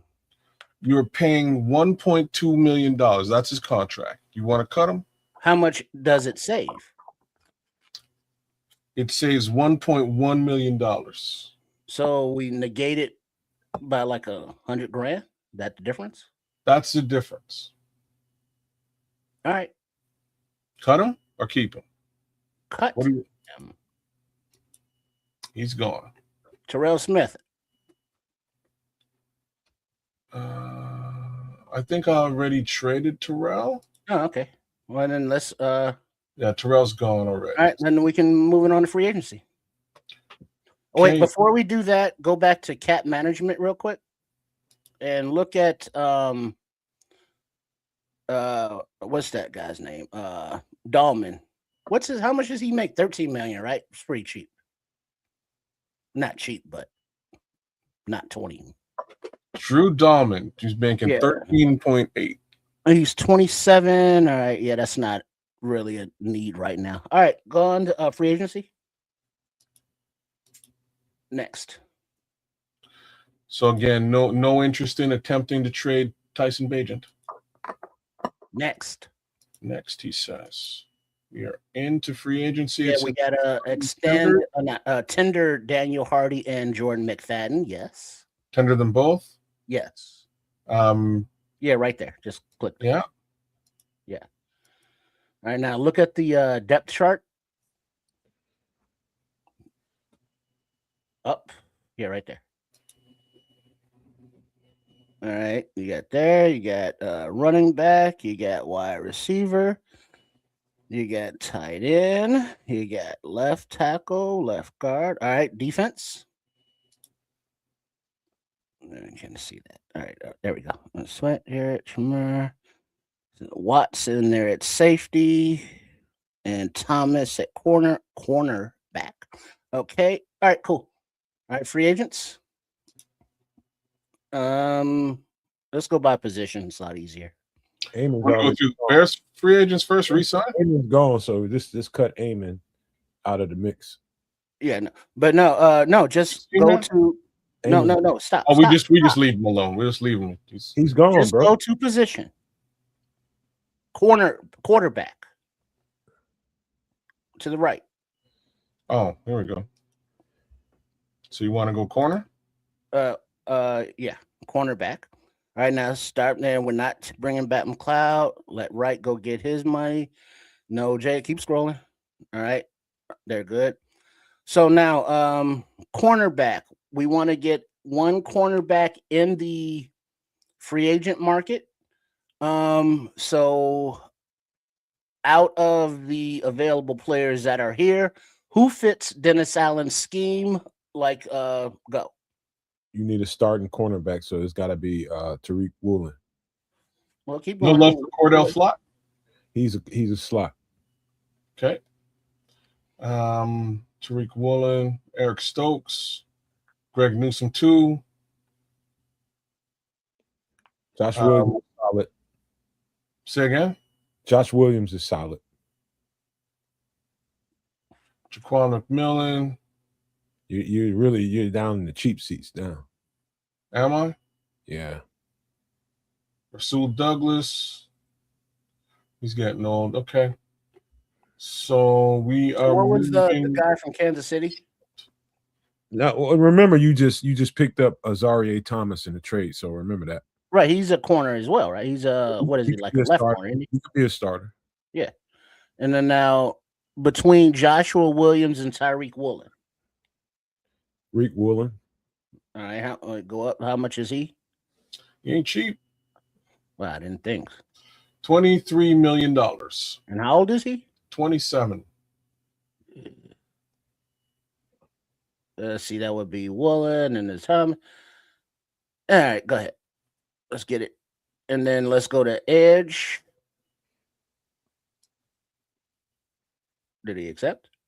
Oh, he's going to. We're paying him $23 million. Oh, okay. Well, shit, he may want more. Shit. You never know.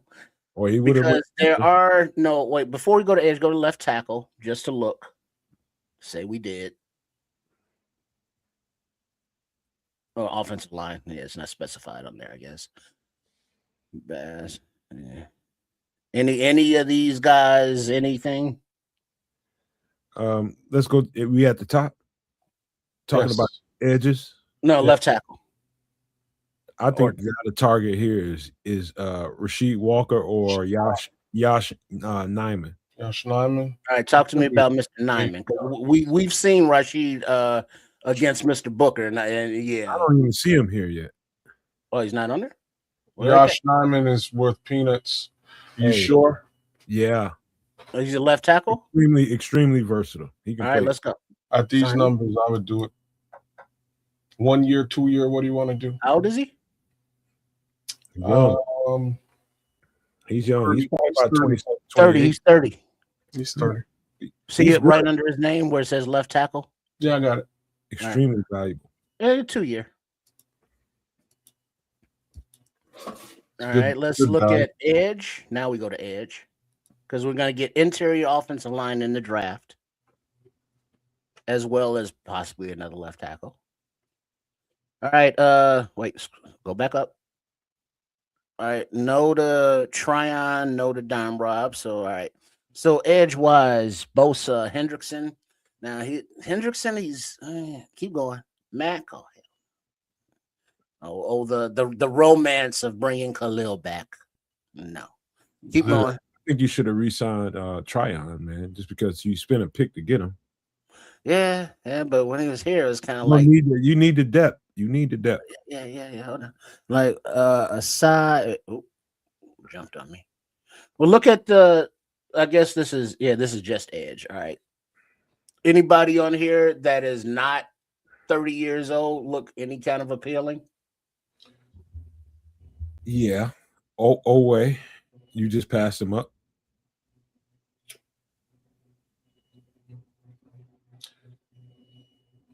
I would say Chase on.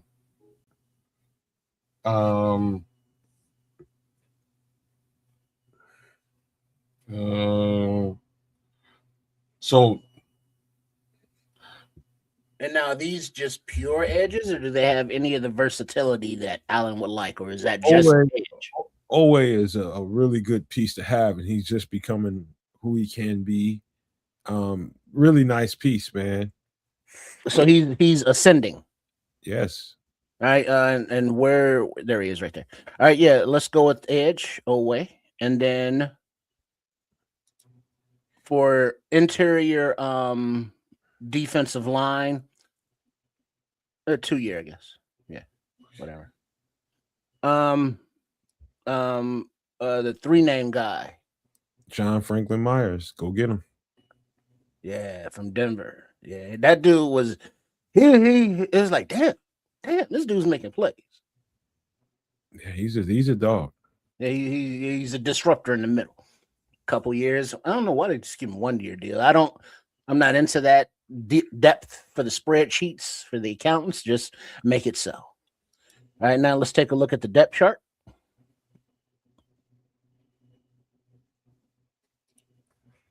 All right, on offense, let's see. I want to go running backs in the draft, but go to the running back real quick because I'm sorry, the free agency running back, because I do want to get youth there. So Hankins may be out of there, and because I like your guy, kids. Who, Algiers? Yeah, because Brees Hall would be lovely, Walker would be lovely, but they've already put some tread on brother, the you tires. can get Kenny Walker for $8 million.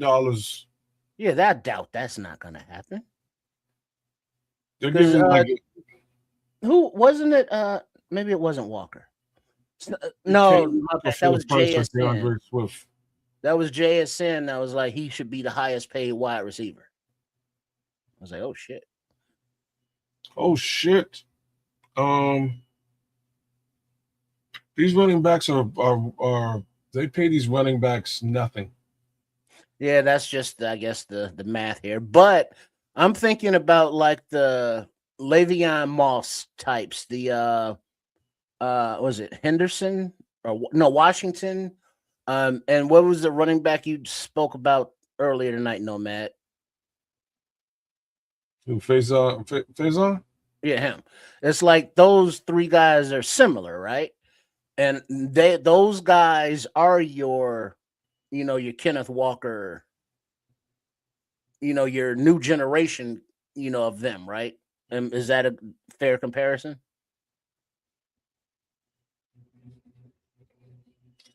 Who are you comparing who to? Let me just catch this for a second.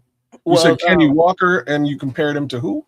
Well, I'm not all one-to-one comparison, but the young guys that we've looked at in the draft at running back, I think it was like Mike Washington, Faison,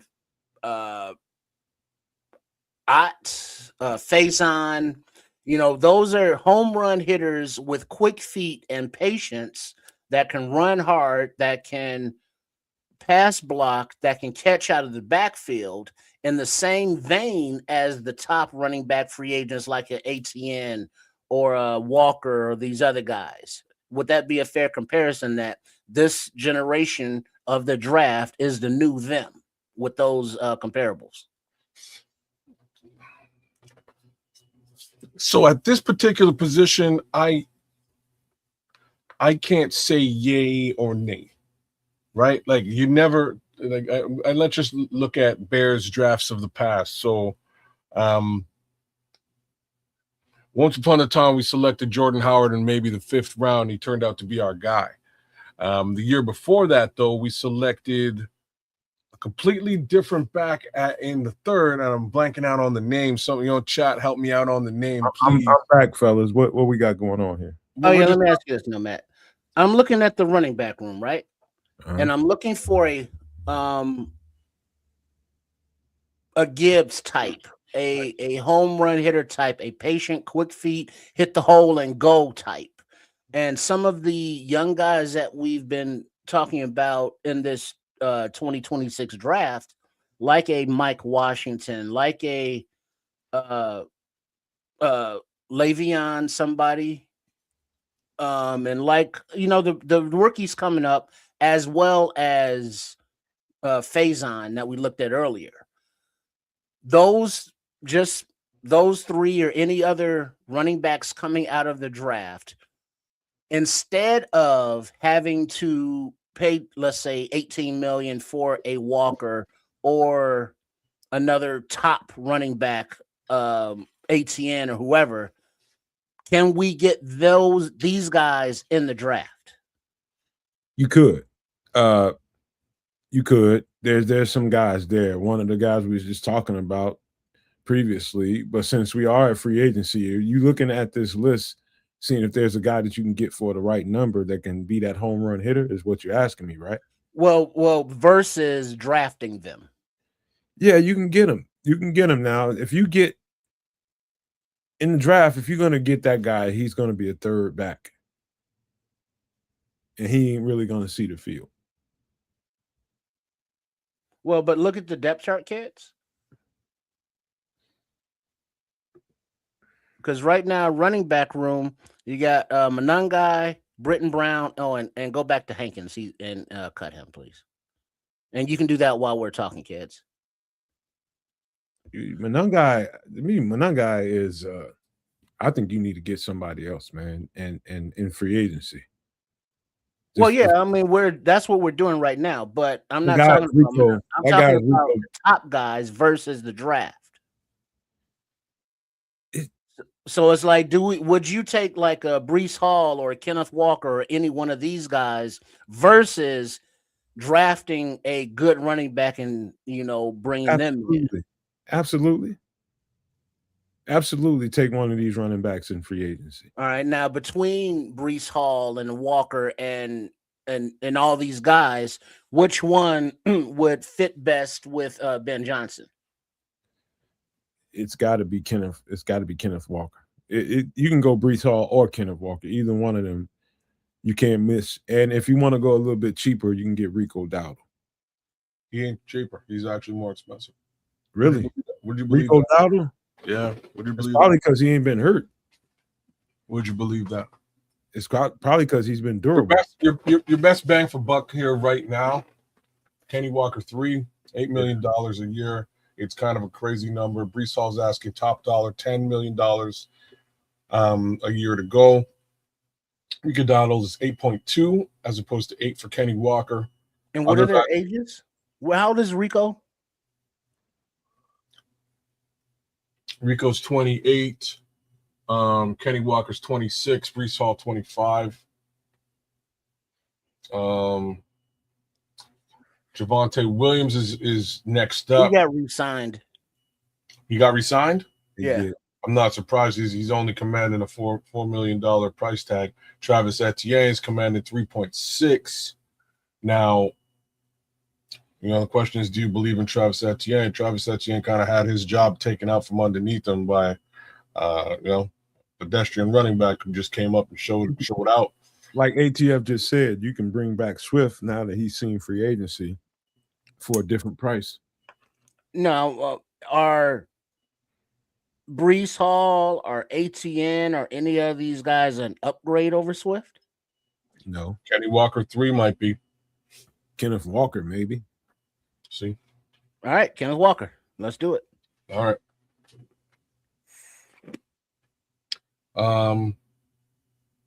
Because he's what is that? Paul saying, why are we spending money on a running back? Well, he's gonna tote the rock. He also cut DeAndre Swift. Paul. Yeah. So we need a running back, and we are gonna be addressing that in the draft as well. So it's gonna be double dipped, if you will. Yeah, he signed. How many years for Kenneth do you want? Whatever the computer says. I don't know. We just went about this. It's no less than 4 years. All right. You took it. All right. What are we at cap wise? 13? $13 million. All right. Go back to cap management. And let's restructure Sweat.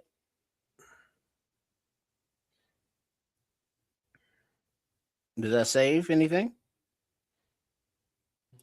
Almost 10 mil. All right, let's do that, please. 13 if we put a void year in. Sure. I won't be GM then. I don't give a shit. All right. Now let's go back to the offensive line. And Tooney. Oh yeah, let's convert some of that to bonus. So yeah. Just straight restructure over 2 years or the remaining 2. Yeah, so yes, it doesn't add any void years, which I'm trying to avoid. So yeah, do that, please. All right, Kevin cool. Byard. Now let's push on back to free agency real quick and look at safeties. We addressed cornerback in free agency and trade. We addressed defensive line by signing a tackle and an edge. We got a little depth in free agency as well for left tackle, and we got a running back. So before we enter the draft, let's just look at safety since we are departing with Brisker, Byard. Keep scrolling. All right. Hicks is. So before you even say Hicks, and I Yeah. know that you're like you're Oh yeah, Byard. Yeah, go ahead. you're a little bit of an ageist, but Yeah, these Byard. Yeah, bring him back. Bring him back. Yeah, I was gonna do that. numbers for Byard are kind of crazy. Yeah, you had just already passed his name and I didn't see it. So how many years would you like to give Kevin Byard at 33? Just whatever. Just get him signed because we only worried about this one. He's back for under 4 All right. mil. That's great. Keep scrolling. What about Chauncey? No, keep scrolling. No. All right. So now safety wise, look at our depth chart and safeties. On the roster right now, you got Byard, who just resigned, Xavier Watts, and that's it. So free agency, looking at safeties, which ones, if any, would be a good Dennis Allen fit? Well, did you get rid of Jaquan Brisker? Yes. Okay. The first person to look at is the Kansas City safety. I can't think of his name right off the top of my head. And the next one will be Andre Cisco out of Jacksonville. I can't think of the look at the Cisco's looking at $3.3 million, so that's definitely a value signing. I don't see a Brian Cook talking about. Brian Cook is 6.5. That's not terrible. Yeah, those two guys right there is where you want to go. All right, so between those two, if you were Dennis Allen, which one would give you a stiffy? No, Diddy. Both of them. I can't even say either one is. You probably do need both because you potentially are getting rid of the entire safety room. Right. So well, we are getting. You need a box safety. Brian Cook is more of a free safety, but he can play in the box. So if you're replacing Jaquan, which is a box safety, probably the best guy for that job is probably Cisco. All right. So we re-signed Byard and traded for the young guy behind him. So let's go Cisco here, and then we'll draft another one there, and then we'll draft another versatile one as well. Cisco kid. I would have been all over Ronnie Hickman, but I don't know what the fuck just happened to him in that hotel room. Wait, hotel room? What? Yeah, he got jacked in the hotel room. I thought that's where you're supposed to. Oh, he got jacked. Mm-hmm. But it's wrong tense of the word. A little sketchy. Mm-hmm. All right, so we can got you another safety. All right, so look at the depth chart, please, real quick. And defense. All right, so our safety room: Watts, Cisco, Byard. Cornerbacks: Gordon, Blackwell, Frazier, Flowers, Thomas, and Woolen. And then didn't we? Thought we just signed. That was a safety. All right. Look at the linebackers real quick. Trips, let me give you a little tip. Go low, like go down deep in the safety because I think you might need one more veteran safety. Then you draft. Right. Just because you don't have no depth there. All right, yeah. So we'll get back to that because we got to address that other. Look at the linebackers. See just what's out there. Yeah, free agent linebackers before you go back to safety. You got money issues coming up. All right. Oh yeah. Bring back Mr. Jackson. He is for real. What up, Cloud Chasers? What up? Mr. Jackson is going for $10 million. I don't know if that's a lot. I'm not looking at these numbers. Well, maybe you try to bring them down a little bit. Oh, I ain't trying to do all that. Just click on, just take it. All right. is whatever. Wait. Before you do that though, other linebacker, other linebackers out there, how much are they going for compared to Yeah. who he is and what he does? Oh man, Quay So Walker. comparables You got before we just do it. Quay Walker is gotta look at. Yeah, that's the dude from. Yeah, I've been watching him twice a year. I don't like his game. Why? Well, he ain't did shit to really mess with us, and he's down a lot. Oh wow. All right, next. Devin Lloyd, Yeah. Kobe Dean. Well, I'm asking. Kobe Dean.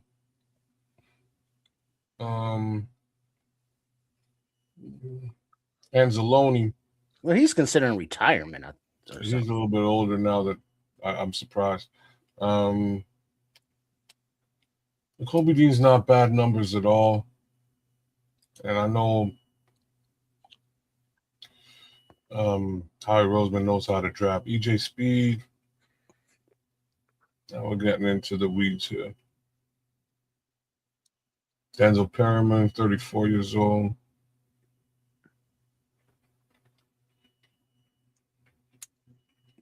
Nope.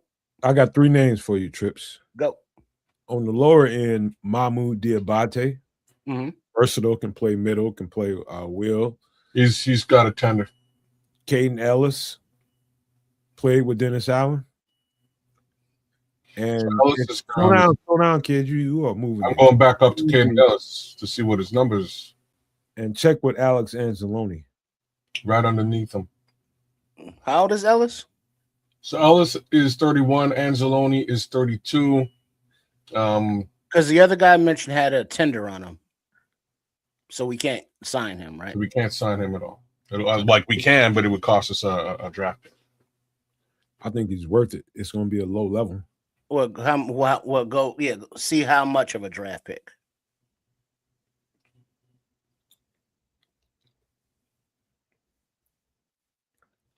Mahmoud Diabate can play, boy.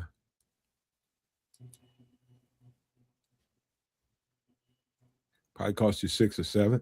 Well, no, you're in the wrong one. No, this is the right one. Oh, no, wrong. click out of that and then go to sign. Yeah, that. Isn't that it? There you go. What does it say? The compensation?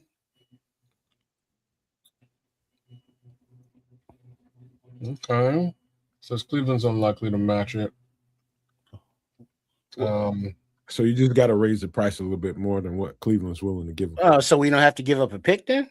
No. So he's 25. We could just give him years, and I bet you it would go. We don't have to necessarily give a pick. They have the ability to match this offer sheet, though. Or scroll down. Is that all on the screen? Hey, Maniac. Okay, make the offer there. Make sure you go check out Mahmoud Diabate, No Maniacs. I'm telling you right now. He took it. All right, cool. Let's look at the depth chart.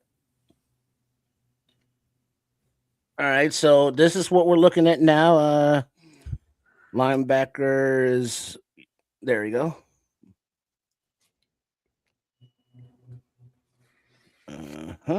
Ruben Hippolyte, Mahmoud Diabate, TJ Edwards, Daniel Hardy as your Sam.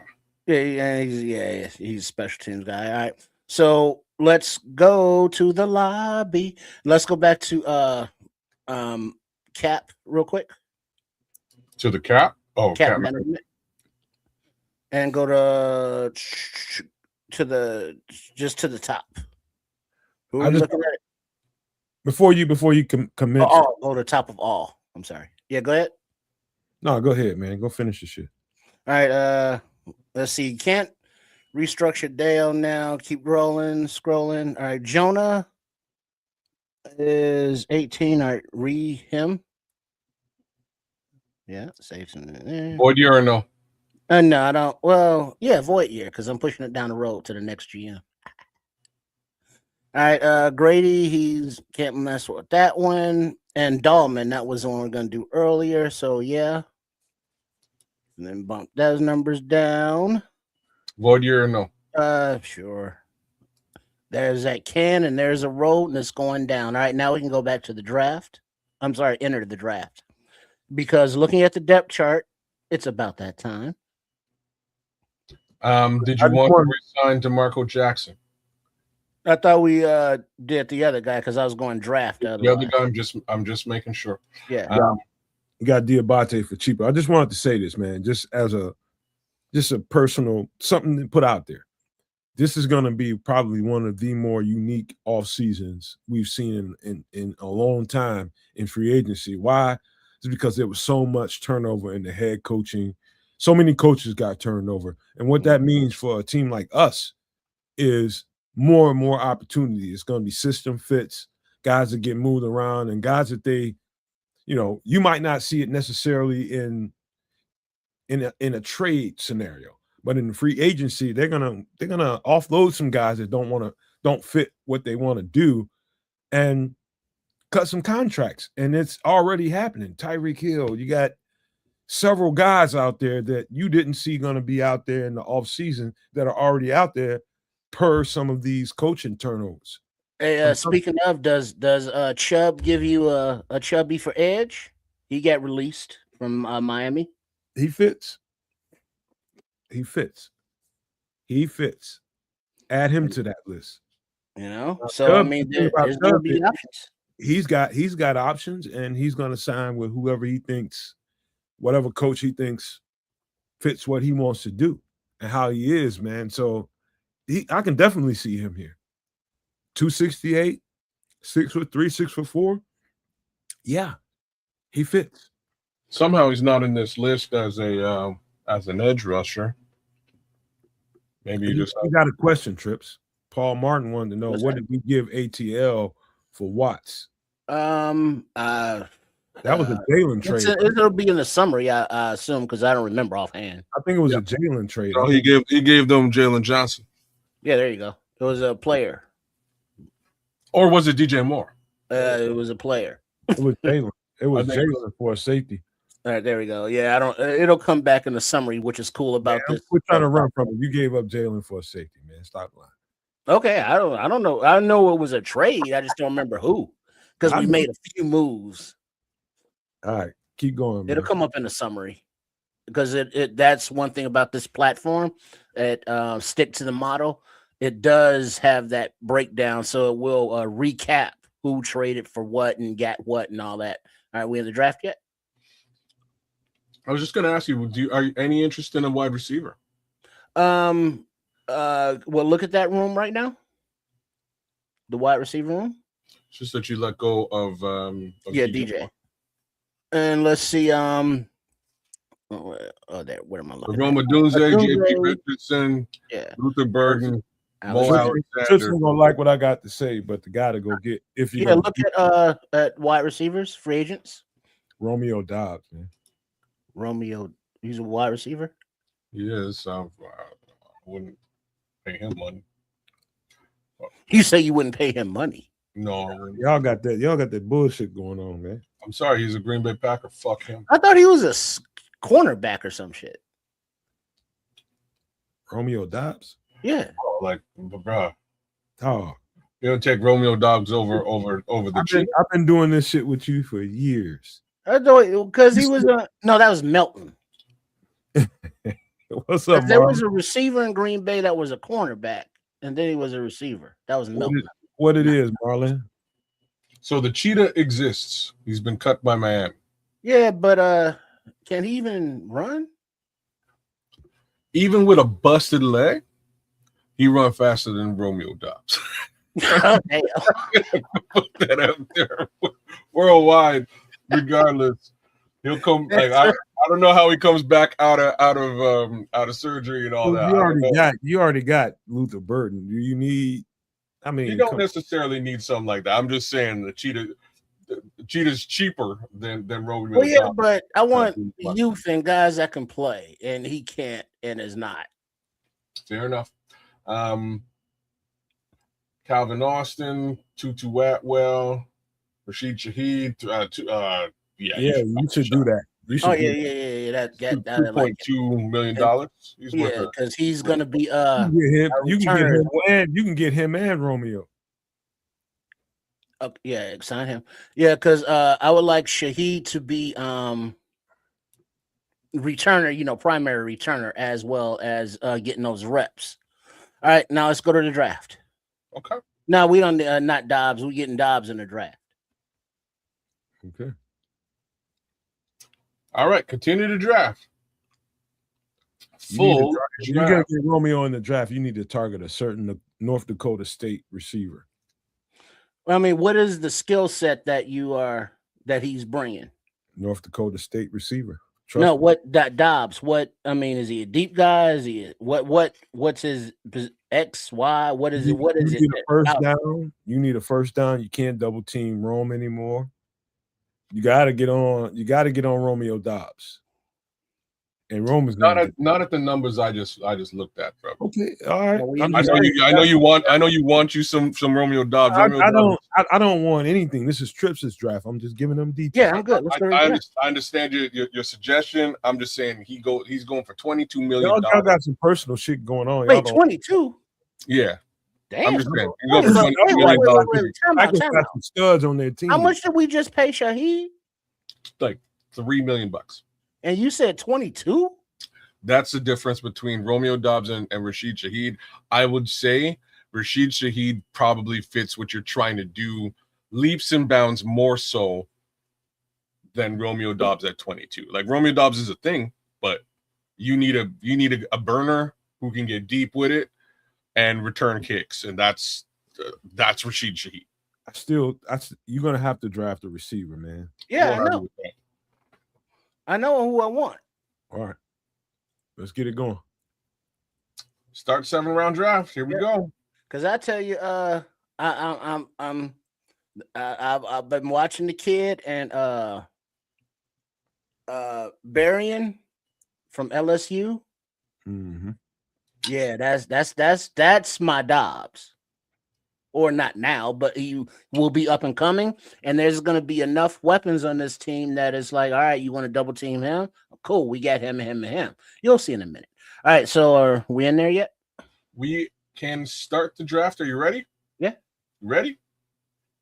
Yeah.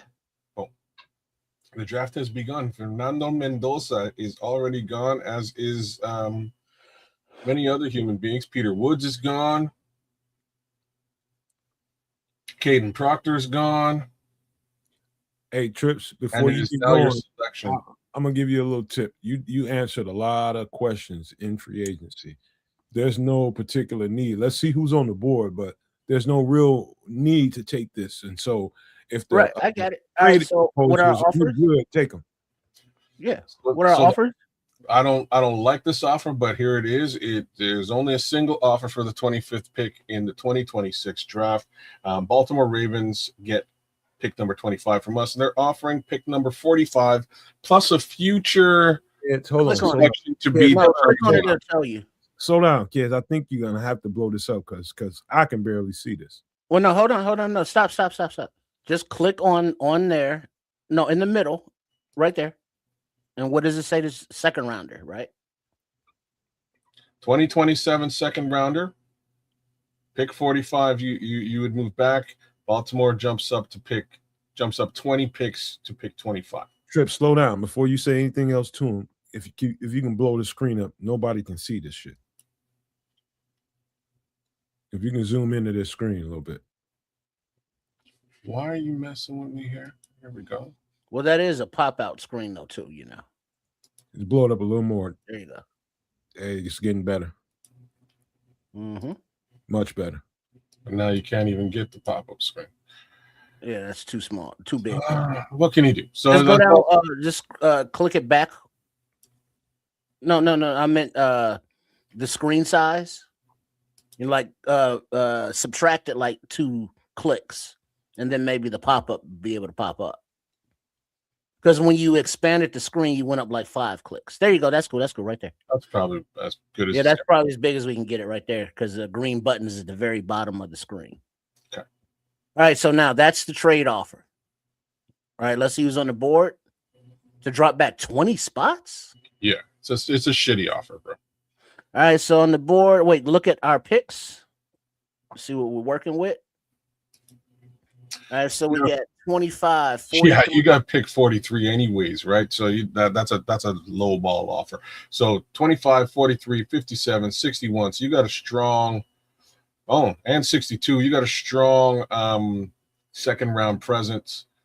Third rounder, pick number 89, fourth rounder 130, pick number 163, 167 coming up in the fifth round.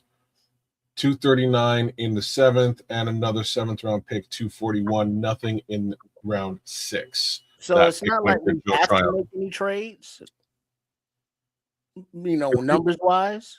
If you don't like, we want to move up. If you don't like the trade stuff, take the pick because it's a good pick there. Well, yeah, but I mean, look at all of the picks we have. Now, we're saying make the selection here. Oh, yeah, okay. Yeah, but look at our needs is what I'm trying to get at, I think, as well. You got defensive line, edge, safety, linebacker, and something. And Mr. McDaniel is top on the list, ranked at 21. Is he a Dennis Allen scheme fit? Hell yeah, you got to take this pick. All right, draft him. Just take this selection, specifically Caden McDonald? Yes. Absolutely. Done. All right. Cool. Yeah, I mean, that's the thing. We can take best available. Oh, you just lost Akeem, man. Akeem's my dude, man. Yeah, he's old and he's kind of broke up, ain't he? He ain't old. Stop it. He's a draft selection. He's 25 years old. This means he's experienced. All right. What is the top? Who's tops on the board right now? D'Angelo Ponce. All right. Well, before we do that, what's the offer? Nickel corner.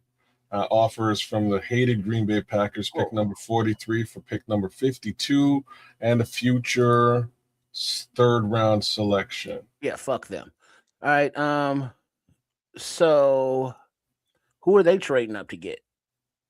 Somebody they like, and that's you right. don't who's best who's tops on the board right now that would be a Dennis Allen fit. Or wait, before we do that, look at offensive tackle as we are at pick 43 here. Any of these guys tickle your fancy at left tackle of the future? Their scouting director? No. None. The best one on there is Blake Miller, but he's a right tackle. Blake. Well, we're not. What about Caleb Tiernan? Nah. No. So there's not a left tackle in this draft? No, this would be the guy that I would target, and it's Isaiah World. But that's not where you want to draft a left tackle right now, in my opinion. Triple R, I think you would. I agree. No, I'm saying now, but who are we looking at? I would say Isaiah World is one of those guys. There's a few guys. Trey Zoom later on. Also, no, he is a left tackle. Those are the two lefts that I see left at this present time. All right. Well, here's the thing. Because we forgot to look at that early. We just best player here is get your young safety. Yeah, I understand that. Let me finish talking, please. Thank you. Can you star guys, but like not the draft button, but right before the draft button is a little star? Like that means save, right? Yeah, then I can go here and click star and we can pull up those guys. All right, go back to those offensive tackles that you just mentioned and star those, please. So that star functionality wasn't working before, but now it's working. So take the S off because you got safety and offensive tackle highlighted. That's all good. I'll fix that in a second. No, but just take it off, please. Because I want to look at the offensive tackles all lined up as you. There you go. Thank you. All right. All right. So, any other stars for tackle? No, just keep going for now. Well, you said Zoom, didn't you? Yeah, I already got him. All right. What about Bowery? I've heard good things. Jude Bowery. Anybody familiar? I'm not. Yeah. So you don't like him? He's solid, but he's going to be just what you dealt with Ozzie Trapillo for the first little bit. Oh, so he's a right tackle? No, he's just going to struggle when he gets into the league. And that's the Like top. Ozzy did. Ozzy was nice on film, really, Mm. really nice, but he struggled in his first half of a season. And Well, I so, thought that was because of the transition effects. yeah, that's why you signed Josh Nyman, because you know that you're going to draft a left tackle and he's going to struggle when you first get him. All right, so, but now just specifically left tackle, looking at this left tackle list, who is your 1, 2, 3 on your left tackle list on this draft board? It's hard to say. Blake Miller is up there. Isaiah World is up there. Zune is up there. Drew Shelton. Slow down, kids. God, the fuck you Looking for Blake Miller. You just said Blake Miller. Oh, here. He's a left? Blake? You weren't going so fast, you'd see it. He's nice. Wait, click on him, on his name. He's a right tackle too, but his skill set definitely transfers. He's all over the place, man. He's right tackle, left tackle. He's doing a little bit of everything, but he's got a great skill set.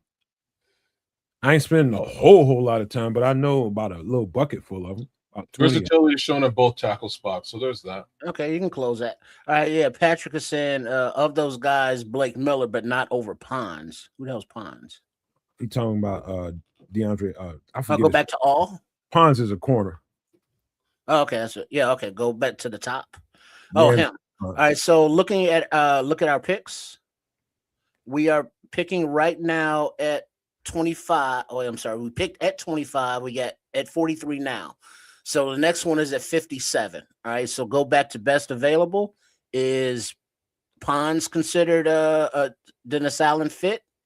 Dog, And you something got that we need. you've got to be out of the cornerback market. You traded Jalen for a corner. That's not what I asked you. What's that? Is Pons a Dennis Allen fit? Of course he can. So Any hold corner on. is any defensive. Yeah, he can fit. So I mean, hold because on. it says CBN, so he's a cornerback nickel, right? Thank you. That's what I'm about to say. You got yourself Kyler Gordon already in that position. I don't know if you need another, although you do need depth there. I don't know if you should Go to the depth chart. Chris Johnson is probably a better all-around corner than D'Angelo Pons. All right, go to defense. Now, looking at the depth chart here, and the cornerback specifically, Kyler Gordon, and then who? And then Chris Johnson is a good pick. All right, so can Chris Johnson play the nickel? Yes. All right, so who's out of the two, just looking at the board here, out of the two, Pons and you scrolled. sorry, Pons and Johnson. And Johnson, you would say Johnson would be the better pick? Mm-hmm. Okay, now look at scroll down slowly on the best available. Anybody else jump out at you that I was like, oh shit, take him here? Dylan Thieneman. The safety? Yeah, Mhm. the safety. Okay, keep going. All right, that's far enough. All right, so Thieneman or Pons or Johnson. If you're gonna make a pick here, you go Thieneman. He's the more talented out of the bunch. How tall is Pons? Is that 5'9" dude? No information available. Just Oh, to mess with you. Because look at the safety room. No. On the prospects. Sorry. I'm sorry. No, I said room. That was my bad. And the prospects, and go to the top. So Thieneman's a top safety now. Scroll slowly down that list. Here's the thing, Trips. Let me give you a little tip. Thieneman is pure safety. The other thing is Keontae Scott is a corner. He's a nickel, and he can play safety. That's your honey badger type. So Scott would be better than Thieneman. So since you're looking at safety, if you're looking at a pure safety, that's what you go and draft. You go draft a pure safety. That's Thieneman. If you're looking for somebody that's versatile, can move around, that's Keontae Scott. Mm-hmm. Mm-hmm. Just know what you're getting. Mm-hmm. Mm-hmm.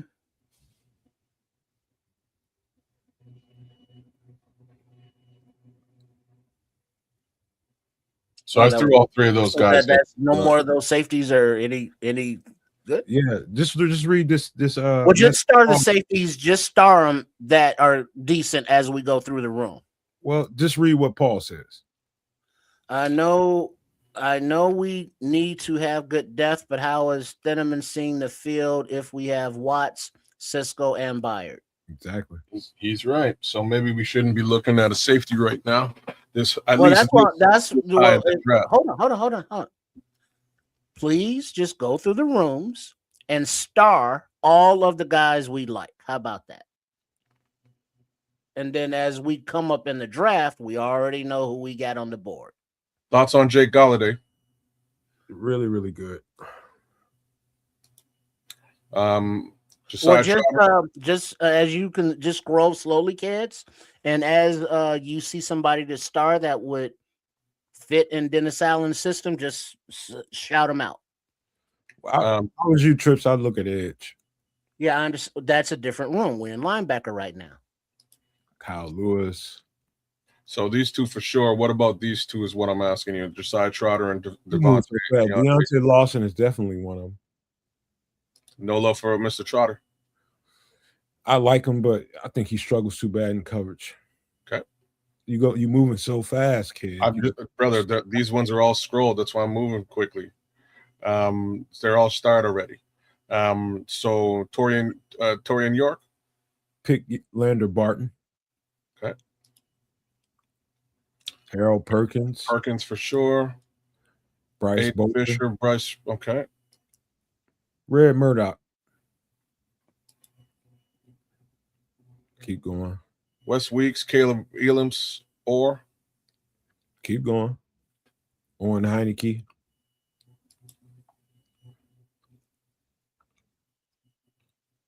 Jack Kelly. And Scooby Williams.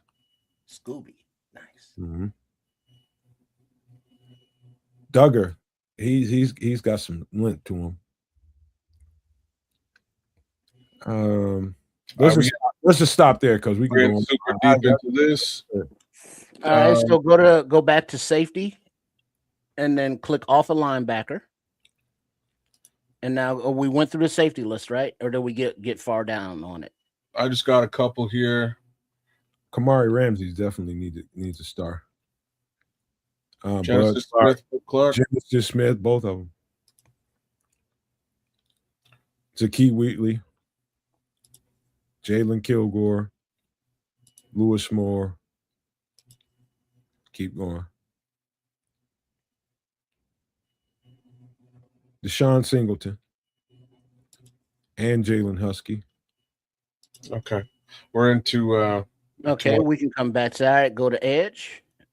Take off safeties.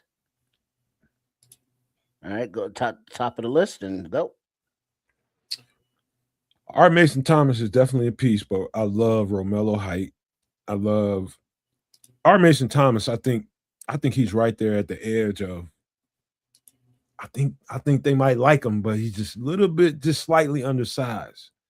Zion Young definitely fits the profile. No. I take that back. What's Zion Young's weight? 262, 6'5". Yeah, he fits, man. Josh Josephs, look at his weight. 240. Yeah, 6'3". I forgot about that. So he's a little small. Yeah, he's small. Gabe Yakus. Double star him. No details he's about 275. Malachi Lawrence. Let's see what his measurables are. 6'4", 260. Right there at the edge. Definitely, he's a dog. We're gonna do him later. Derek Moore is right. He's a tween. He's about 250. Yeah, 258. Take that. We'll do that. Danny Dennis Sutton. He's got the size, but he ain't all that. Mikhail Kamara. Max Llewellyn, underrated.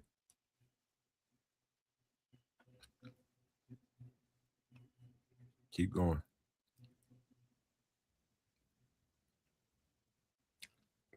Let me look at Quinte, whatever his name is, Hutchins. Quintavious, no info. His name is ringing a bell. Just Eric O'Neal. Put a star by him. Anyway, man, that's a few guys. All right, for cool. All right, let's go to D line. Turn off edge. Big Citrus. All them dudes. Emphasis on Darnell Jackson. All right.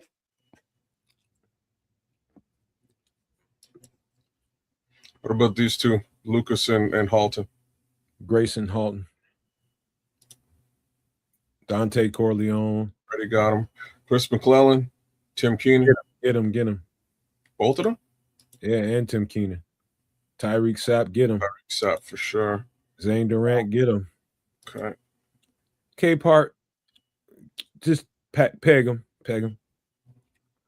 No, dude. Sean Benny is a project. Nobody. Xavier Harris, I like him. Skylar Gill. I've been watching these dudes, man. He's okay. Cameron Ball, I like him a little bit better. Let's see. Howie saying Malachi Lawrence has 35-inch arms. His frame will fit after 1 year, just like Booker. It's so many dudes, man. 3 tech equal Grayson Holton is Aaron mandatory. Aaron Graves. Go a couple more little scrolls. Caleb Proctor, there you go. There's your boy Proctor. Let's get one more guy. Keep going.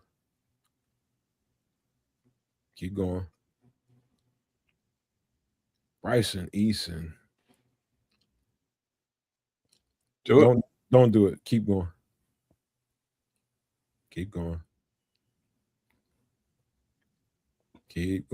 Jackie Marshall. There he goes. That's it, dude. That's a guy to keep eye on. All right, that's enough of that. All right, next room. I didn't know we was gonna do all this. Well, I mean, it's just easier to go through because now when we go to star, we can just draft from star. Pons and Johnson, they tough. I think Julian Neal's more of a zone corner. David Igbignason is a great backup for Kyler Gordon. Traden Stukes, he's okay. Well, we want better than okay. He can go, man. All these dudes are I mean, dogs only. Put a star on him. Put a star on Chandler Rivers.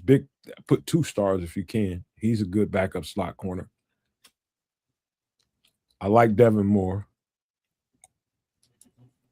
Dalen Everett. Will Lee. Keep going. Damani Jackson is good. All these guys are good. I'm just Devon Marshall.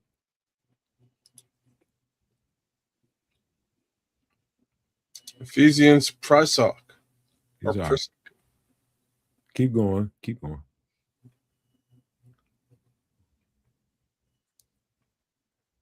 For what Tripp is looking for, I'm just trying to isolate some of these dudes.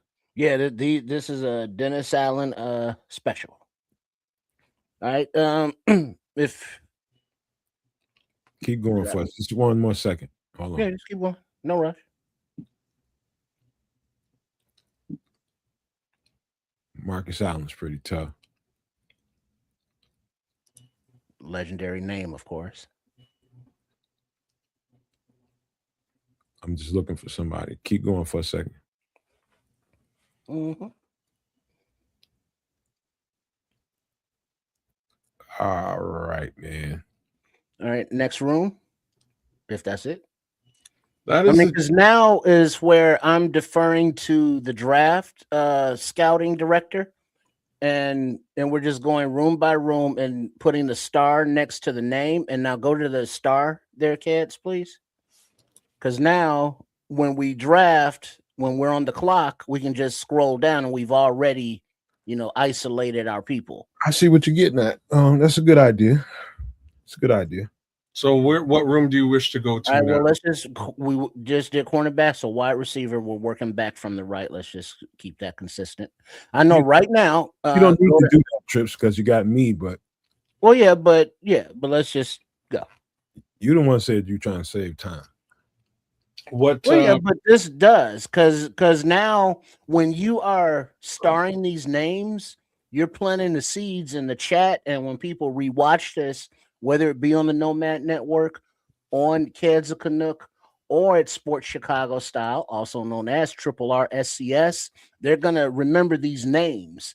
And beyond, when you do your individual profiles, they're gonna study these guys that you're naming right now that you're putting stars by. I hope so. All right, wide receivers. This is the least amount of time I've spent.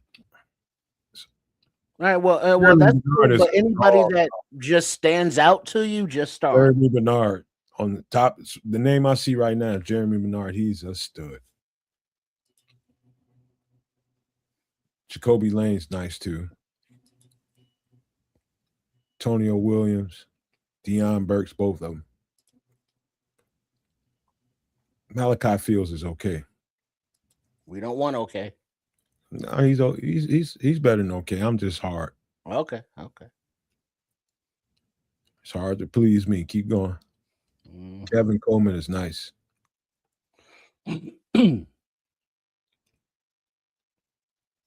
Bryce Lance is that dude. That's that North Dakota State dude I was telling you about, Trip.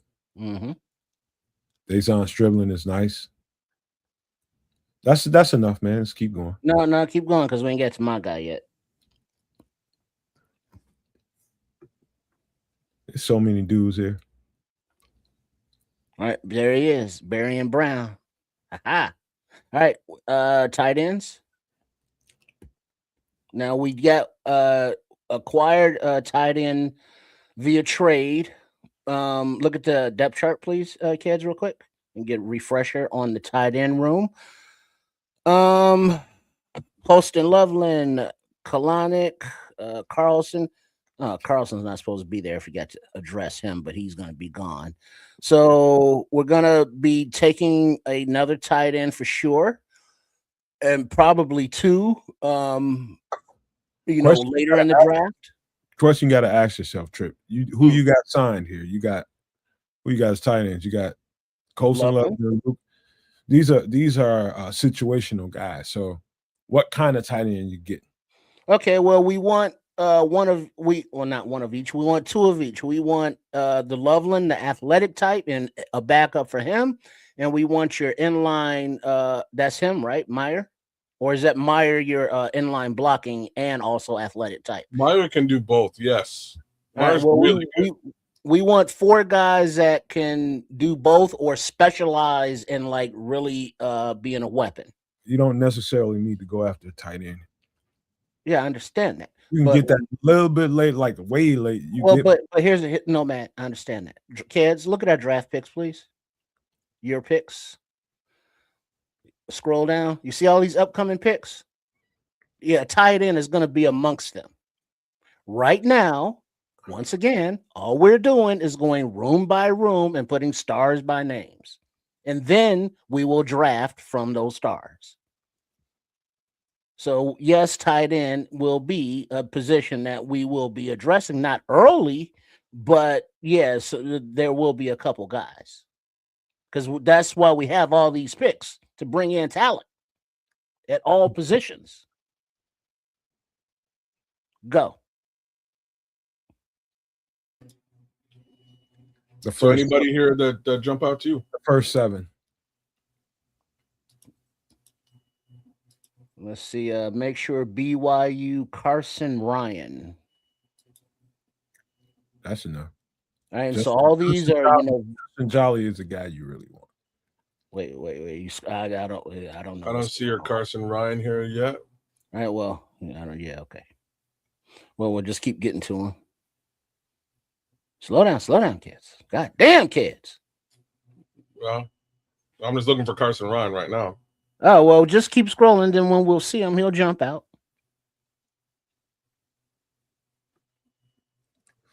We got to hurry Chilling. to this draft, man. There's Ryan. And he also said Gligan board. I think we just passed him. Because I remember that long ass name.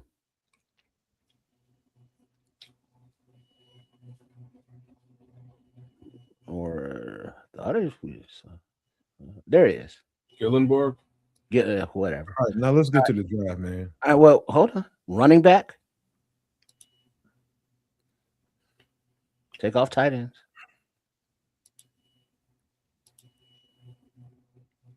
First 7.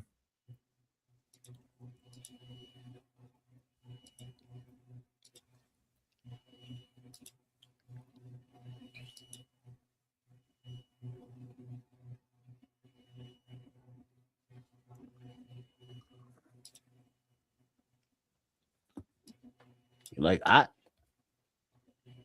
He's all right. I mean, Ked's like It's too many here. It's too many here. All right, that's cool. I mean, but you see what we're doing here, and we're almost done. Man, it's all good. All right. So is that all? My girlfriend's off. That's my only problem tonight. Well, okay. Tell her to get some popcorn and enjoy. Anybody else jump out at the running back position? Too many people, man. So let's keep moving. All right, next room. Emmett Johnson, Emmett Smith. Trinidad Chambliss. What group is this? What room? This is quarterback now. We ain't You say doing quarterback. Oh, what was the guy? Nomad's guy, not Nomad's guy, but yeah, him.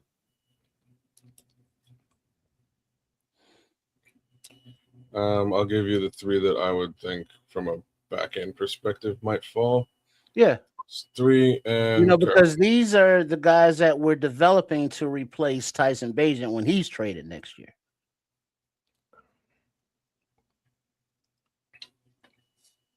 I think we're good here. I'll be right back, gentlemen. All right, we went through the tackles already. So IOL.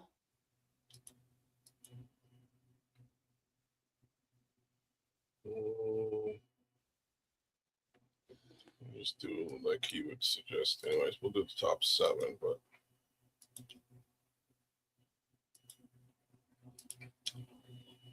outside of that, Sam Packed.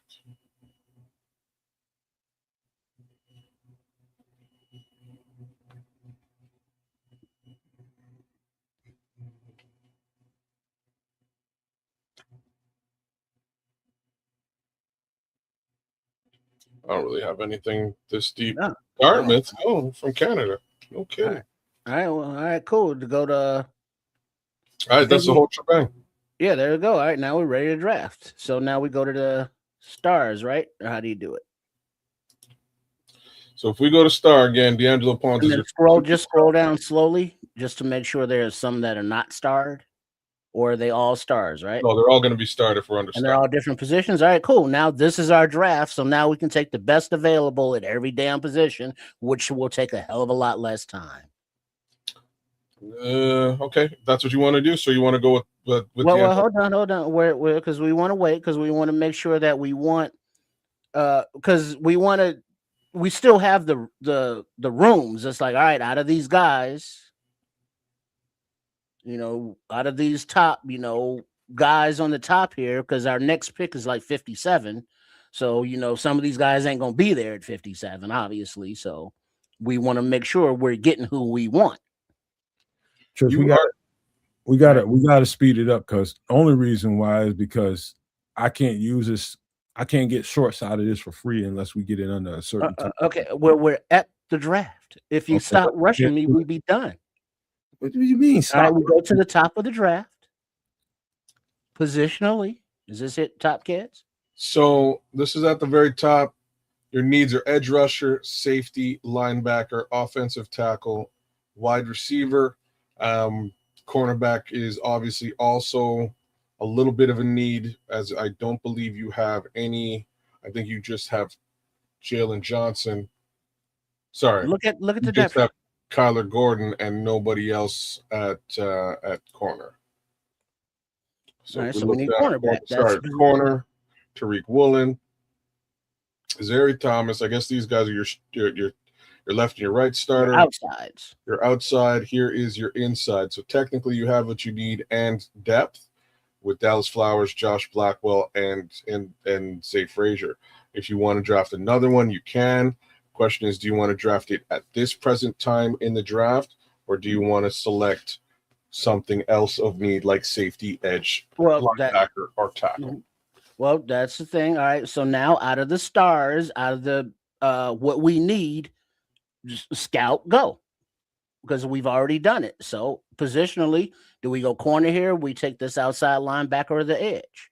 Because our next pick is going so far down. So these guys are going to be gone. So we're going to need our now. All right. Like how we saying 3 tech. Slow down, Trip. I just left the room for a minute. Where are we? We're drafting. So we are at 43. Then we have 57, 61, 62. You don't need no trades. Take the pick. Yeah, we don't need no trades. Go edge. So scroll down. R. Mason Thomas. So we'll just do No, this. don't. Yeah, you can do that. Yeah, okay. So those are edge guys. Zion Young, R. Mason Thomas, either one. Yeah, one of those guys. All right, we're going Thomas since he's a higher up. No. Take Zion Young, man. He's a better fit. So because Zion Young is 58, yeah, can we get him later? We might be able to get him with the next double down on D tackle then. Okay. Well, hold on. D tackle or edge? No, double down on D tackle. So you already got a 1 tech. Do you want a 3 tech here or a 5 tech? Shit. You're asking me or Trips? I'm clearly asking Trip, but at the same time, these guys are much later in the draft. You can get all these guys later in the draft as well. So you might still, I would probably suggest you go back to edge and look at edge. The next guy on the board is the guy with 3 names or the syllable. Or him. Take him. We're done. Let's go. This one? Yeah. Done. Next. I mean, this is a process that could have been a lot quicker. Go back to all. All right. So next up, we're looking at a wide receiver.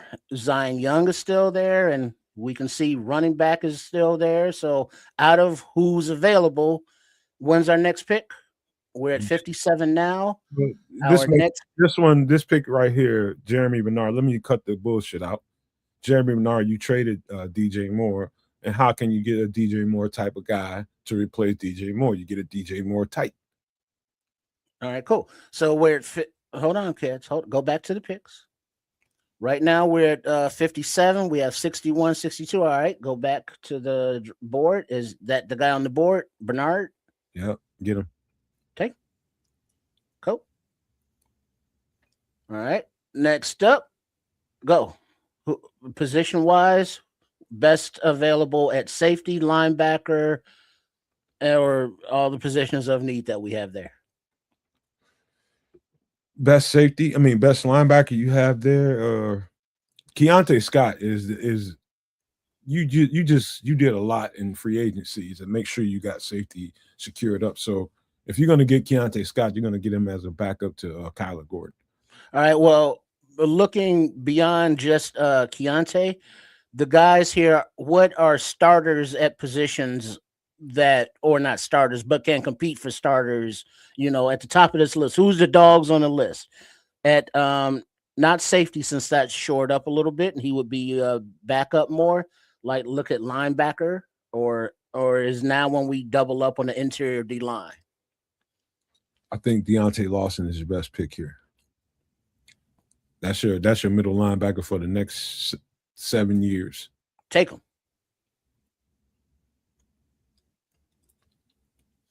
All right. Go back to all. Top. Who jumps out? Scroll down slowly, kids. Price is the playmaker we're looking for, says Patrick. Who is Price?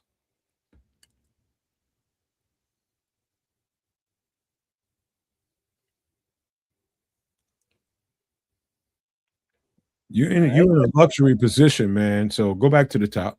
Yeah, that's what I'm saying. We ain't gotta go down that far. Keontae Scott. So you don't have no problem with Kyler. So you got that shored up. Well, wait, hold on. Look at running back, please. You got plenty of opportunities, man. Not him. Look at the running back room. The star running back. Not have to draft running back this high. Emmett Johnson is the stud of the studs in there. Okay, so how far is he down? What is that? I can't read that. 97. 97. Okay. I just want to get just a vibe and show who is that? Patrick. Because Patrick is a Price. You're saying Jadarian Price is the guy that we should get. Yeah, so we'll go with Scott. Is 24 bad? Is that what you're saying, Howie? All right. Next up, we at the top is go to your picks, please, while that's processing. And now these are the positions we've addressed, and this is what we have upcoming. I'd say go back to your interior defensive line. Well, let's see what's best up.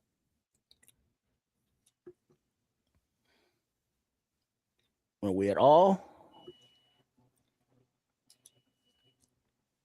All right, so scroll down, and first one is Holton. Mm-hmm. All right.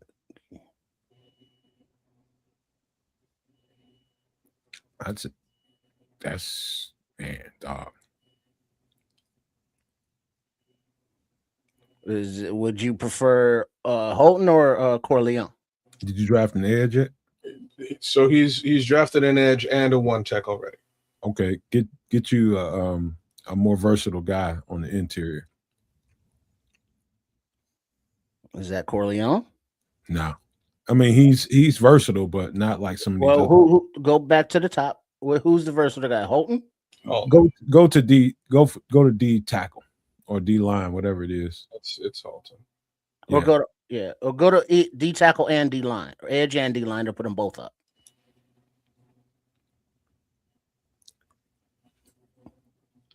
Keep going.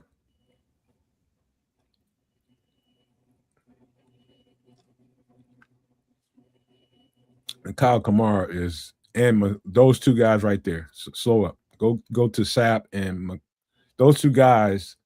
You can do anything with, and they can give you business. I mean, business. One of them just won a championship. One of them got Tyreek Sapp. Both of them can bring it. All right. So what we're gonna do? Three of those guys, as a matter of fact. All right. So take off Keenan. Other than leave Sapp and Kamara on, and take everybody else off, since those are the guys that really stand out.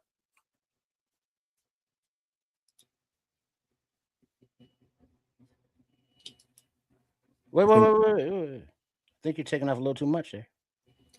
Well, you told me to take everybody else. Wait, you said Corleone? Oh, Corleone's not that guy? Okay, all right, my bad. Go ahead, kids. I think we missed that window now because we got big boy number one. All right, cool. Go back to all. So if you want me to remove Grayson Holton as well as the 3-tech? No. What? No. Well, Grayson Holton is the highest up, but the Sapp and the guys that you mentioned, we can get later.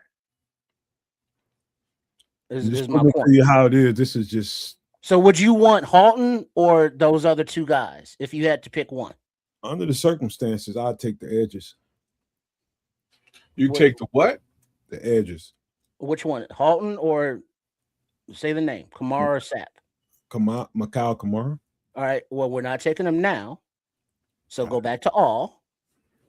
And we can unstar Holton. All right. So Genesis Smith, do we need to address that? Somebody's saying he's going to be a Pro Bowler or Hall of Famer. He's okay. Yeah, but he would now have your safety safe now. You don't need any more safeties. Yeah. All right. So looking at the wide receiver, we got the guy Real already. talk. This is a good time to get you a running back. Screwed up. This is a good Get time who? to get you a good running back. All right. Look at just running back and tackles together. Emmett Johnson's your top guy. Trey Zoom follows quickly after that. So Trey Zoon or Emmett, what do you think, Scout? I'd go Emmett Johnson, just given his where you are in the draft. Mm-hmm. He's the top running back right now. He's definitely a game changer. So I would go Emmett Johnson. You can still get Zoom with your following pick. All right, Johnson it is. Let's go. What's your next pick? 130. Oh, shit. I'm wrong. You won't get Zoom. Zoom will be long gone by then. Take Emmett. All right. So you take Emmett Johnson over Trey Zoom? Yeah. All right. Do it. Go over to all, and then we will see what is popping as we progress. I don't know what round this There goes is. Trey Zoom, gone.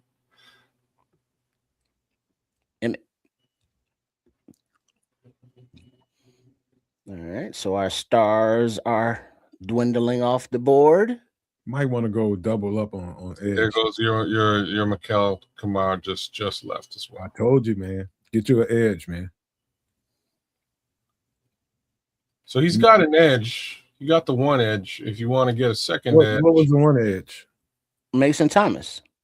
Okay, get another one. All right, before we start getting another one, do we got enough of everything else? We got linebackers. You always want to go in the trenches. So So for needs, we need go offensive line. Yeah, we need offensive tackle and offensive interior lineman in either case. So best available or star best available. I don't even think we did these. Oh the fuck down, man. Relax. You don't have to tell me to slow the fuck down every single time I scroll through a fucking menu. I'm sorry. I'm just looking. Kids, I'm sorry. I'm just saying. I'm just looking through to see if we start anybody in this menu. We did not. Okay, Trips, just be quiet for a second. All right, let's look at the offensive line. So do you want me looking for guard? Trips, what are you looking for? Guard or tackle here? Versatility. Because we if we don't have just a straight up starting left tackle one day, we want interior versatility, right? So we want that. Go. Slide down just a little bit, kids. And my bad, man. I probably was just a little. So do you want me to tackle in the mix here too? We can just scroll through the two of them. We didn't really pay too much attention to these two positions. I think J.C. Davis is kind of what Trips just got through describing. So I'm just gonna do this for now. Anybody else jump out at you as I scroll through? Bo Stevens is a guard, but slow down. So back up. Yeah, I got him. Just slowly go down there. It was right here. That's a guy. He's a guy for sure. DJ Campbell is not. He's a guard or center, whatever you want him to be. So guard, versatile. Interior. Cool. So center guard. That's who you're looking for. Because remember that Keegan Trost high on him. Really high. He's a tackle, can't play guard. Fernando Carmona is nice. Fernando. But let's make a decision here. Let's put a star on him, kids. Fernando? Yeah. All right, so let's go back to all then. And so we're on the clock, and at the top of our list, if you were looking at aren't we looking at offensive lineman now? Because we're looking at all. This is where we are, and this is what's fallen to us. I just want to look at our picks here. You did get a wide receiver, so we'll take this guy off the board. You got a running back, you can take him off the board as well. You got a safety, you can take him off the board. Harold Perkins Jr. is the next guy to sort of fall into the mix. Let's just keep drafting. You ain't got to take nobody off the board. This is keep drafting. Well, no, we're not taking them off the board. We're saying we don't need them. I didn't deselect them. I'm just saying, like, real talk. If you have those positions already, let's address a position that you haven't addressed. Mind you, you need multiple linebackers. And we'll look at this here very quickly. What does linebacker look like? I still say you need another one. 1, 2. That's what I'm saying, right? So we got Mohamed Diaby, TJ Edwards, Daniel Hardy, Ruben Hippolyte, 2. That's your linebacking core. I think we need linebacker then. That's we before we double up on anything else, we need to address that position. There's exactly. Hal Perkins right there. I think Hal Perkins is a good selection here. Take him. All right. And go back to all, and then as we continue to fill them up, we can just keep working down the list. And this makes it easier because they're already started out and we don't have to go down that far. We can choose positional comparabilities. And so now here at 163, look at wide receiver real quick. Just click on that. Where are we at here? Isn't that you're right there at the top? So what? Bryce Lance. Bryce Lance. No brainer. Where is he and compared to all? No brainer. Fuck all. How far down is he from the top? 10 selections. All right, let's take him then. Because we're not going to have another. You will. You got 60. You have a selection at 60. So is there anybody before him? Yeah, just listen to him. Just listen to him. Take him. Best available. Who's ahead of him? Just take him. No, he's the top. All. Sorry, all? Yeah. Scroll down slowly. Nobody we've anybody we've starred ahead of him is my question. I don't think so. All right, then take him then. Thank you. Come again. All right, all top. I'll tell you a guy to really maybe double up at corner. Devin to South Carolina corner. Well, slowly scroll. No. Well, Trips, chill slowly out. Scroll down this list of all. So you want to finish, right? We can't keep going back room to room. This is the point of starring, so we do not have to go room to room. We can just go down the list. Right there. Exactly, without having to go to the room. Thank you. Draft. So Devin Marshall's your next selection? Thank you. Now, stay on all. And then when we get back to the top of the list, we can slowly scroll down to who we have starred. We do not have to go to individual rooms. Oh, Lord. I feel like that's the point of starring. We went to the individual rooms earlier. That's what we did. I feel like I've been eating glass. Well, if you let me run the draft, I can just follow the directions and we would have been done. I'm just trying to help you, man. I understand. Don't. All right. That's the point. You're trying to help, and I appreciate it, but you keep saying go back to here, and it's like, no, we do not have to do that. Now, we are at the top of our, what is that, 230? I can't see that. What does that say? I believe we've got 2 selections left. We're at 239 and 41. The top selection at this present time is Le'Veon Moss. All right, slowly scroll down till we see our stars. Next one is Aaron Graves, 3-tech. Next one is Jaden Ott, running back. Caleb Proctor, 5-tech.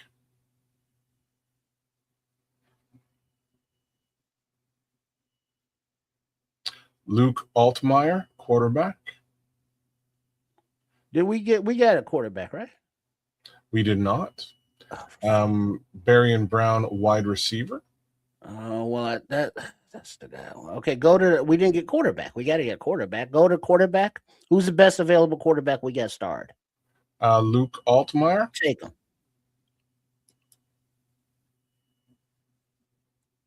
And this is the last pick? This is your final selection, sir. All right. Let's go trenches. So what was that? Proctor was the best one, right? Defensive line? There's one more higher than Proctor, and that's Aaron Graves. Well, who's it? Do you want a 3-tech or 5? Scout. Who's the most versatile between Graves and Proctor? Proctor. Boom. And Proctor is your final selection in the 2026 draft. Now once it's done, it'll tally. There we go. A minus. A minus, not bad. Okay, now, yeah, I can't see none of that. Pat on the back. Pat yourself, man, on the back. Pat yourself. So here are the words. You've improved the cap by cutting 5 players, restructuring 4 contracts, extending 3 players. The biggest move was releasing Tremaine Edmonds. Like, I'm just going to put a little comment here. I think that's everybody's biggest move. It's the most obvious move, and you save $14.9 million to do so. You placed RFA tenders on Daniel Hardy as well as Jordan McFadden. You traded the 2026 pick number 129 to the Las Vegas Raiders in exchange for Michael Mayer. You traded Cole Kmet to Denver in exchange for a 2026 pick number 62 and pick number 130. So you gained 62, lost Cole Kmet, and replaced him by swapping back 1 pick. You traded Karan Amagaji to the Los Angeles Chargers in exchange for a 2027 7th-round selection. You traded DJ Moore to the New York Jets in exchange for Azaria Thomas. I'm like butchering your first name, brother. I'm sorry. You traded Jalen Johnson to the Atlanta Falcons in exchange for Xavier Watts. You traded Tariq Stevenson to the Miami Dolphins in exchange for a 2026 pick number 43. You traded Terrell Smith to the Rams in exchange for pick number 61 and pick number 167. In free agency, you made 9 signings headlined by Tariq Woolen at $23 million a year. In the draft, you selected Caden McDonald, D-line, 1 tech with your first selection. Your cap in 2026 is healthy at $31 million. Your restructures added $88 million in future dead money risk. I think that's where you got the minus, the last part. What? With the $88 million in dead money. To me, that's the only way you get the minus. To me, that's just the way I see it. I think it's an A+. Well, I mean, it said needs, like 6 needs didn't get filled. Look at our depth chart. Didn't we? You still would end up with dead money. I mean, look at all right. So quarterback Williams, Bagent, Altmaier, running back Manungai, Brown, Walker, and we drafted another one. It's not on there. But a wide receiver is addressed with Shaheed, Bryce Lance, and Bennett. We offensive lineman, the left tackle, and then we drafted an interior lineman, but it's not on there. Not on the depth chart yet. Draft picks aren't. Defensively, Sweat, Hardy signed Elway, Jarrett, Turner, McDonald, Myers, Franklin, Javon Dexter, who could also been a trade candidate. So we addressed the defensive line. We got linebackers in Perkins, Lawson, Muhammad. So maybe linebacker depth isn't good enough because and then scroll down a little bit more, kids. And then cornerback depth, is that enough? Because we Thomas, Woolen, and them. So maybe it's just a depth thing. No, I think it's a dead cap. No, well, I mean, yeah. See, that's something that we don't know. So that's something that still to be determined or explained by the developers. You made hay really big time in free agency and in the draft, and really bolstering up your secondary because you gave up big time guys that had a lot of talent, but you replaced them. You doubled down in each spot, whether it was safety, whether it was corner. You made sure you got Kyler a valid replacement in case he goes through hiccups. I do think you might have wanted to get one more linebacker for depth, but you can still get him on the back end of free agency when guys ain't getting signed.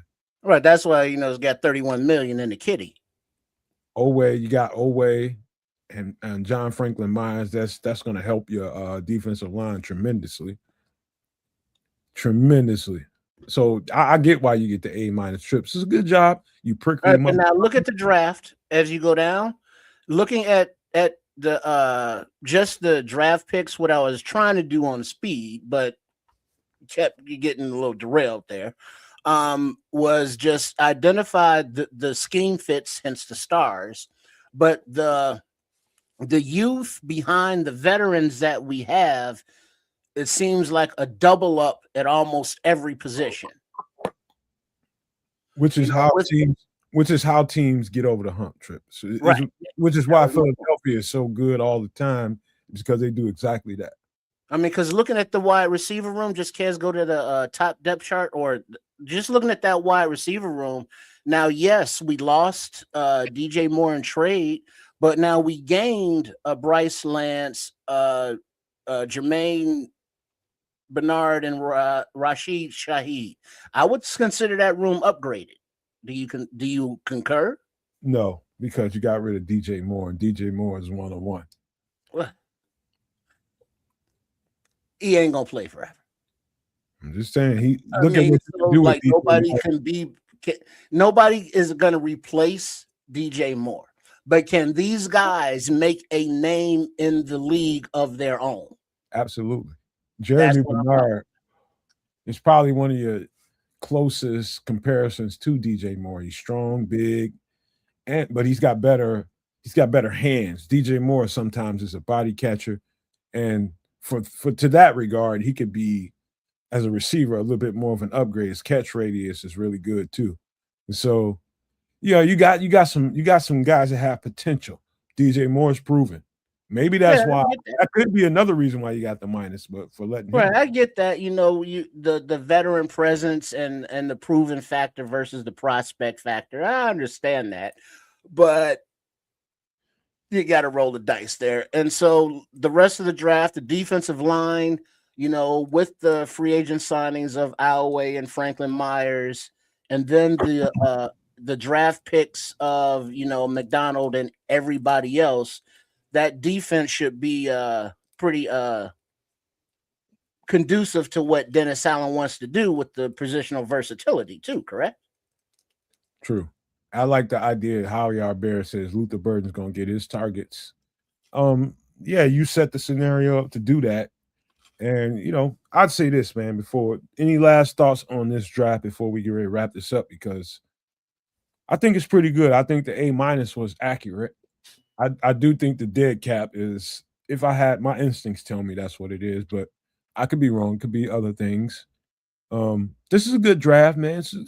You probably did some stuff in there, Trips, that grinded my gears, but but that's the draft room, you know what I'm saying? That's what they go through in the war rooms. In when Ian Cunningham is like, no, Ryan, don't trade away our top picks for that dude. Wait, Ryan. And it's like, no, man, fuck that. And it's like friction. And it's like, it's all good. You know what? You grinded my gears, but you made the right moves at the right time. You listened when it was time. You got Josh Simon is probably more valuable than a lot of cats on this moves list. Who's that? Extremely. Josh Nyman, that tackle, guard, or anything you want him to be, he's extremely valuable. I don't think if they let him get out to the free agent market, they're stupid. You get him, he is that's the guy that you need to keep Ozzie on the bench and get him healthy to where he needs to be. Well, just click on defense real quick, kids. But real quick, the thing about these mocks and these offseason scenarios, it doesn't have to be realistic because it's not going to be real. But you do want to keep it realistic as far as values. That's what I was trying to do and hope that they do develop into the program. But being able to just say, hey, what if we did this, keeping it to real world, what you want the team to look like. But yes, the defense has 1, 2, 3, 4, 5, 6, 7. Wait, what is it? 1, 2, 3, 4, 5, 6, 7, 8, 9, 10, 11 new players on it. And that's 12, 13, 14 new players on it. And I think that's kind of going to be realistic. You gutted it. You gutted it, Trips. I ain't gonna lie to you, man. I think that's going to be a realistic thing, though, because Dennis Allen needs his players, and the clock is ticking on the contract, on the window. So there isn't going to be like, well, we'll replace a player here, a player there. Nah, it's like, all right, we got to rip this Band-Aid off. We got to get it sutured up and fixed. And this is what I think that I don't know if it will look like this draft we just did, but play with it and see how you can increase the speed, increase the player versatility, and just play with it. I'll be honest with you, Trips. Coach is coming into a system like this. He came into a 4-3. He's a 4-3 kind of defensive coach. There were pieces here that he liked. And like we expected, like just for the sake of the conversation, we expected Dominique Robinson to get the fuck on out of here because we was getting a new defensive coordinator. But what happened? That guy was elevated. And so that's why I think the going from a 4-3 coach to another 4-3 coach was important. You don't end up having to gut that many players as you would have to do if you were going to a 34 defense. That is a gut in your defensive front out all the way kind of thing. This ain't that. And so I do believe that we won't disregard that many players, man. It'll be a whole lot more players on this team than you think. But they will get some new young guys in free agency and in the draft, and they will compete for jobs. But particular positions like linebacker, some of the defensive backs where we thought we were good, it ended up being a misfit because of speed and just injuries and all kinds of versatility stuff that was going on. There's reason to expect that could be a major overhaul as opposed to so much of the defensive line. I mean, didn't 2 years ago, was it the Browns or the Bengals or it was some team, but they just basically Texans just redid their whole defense. Yeah. One off season. That's when you go from a 3-4 to a 4-3.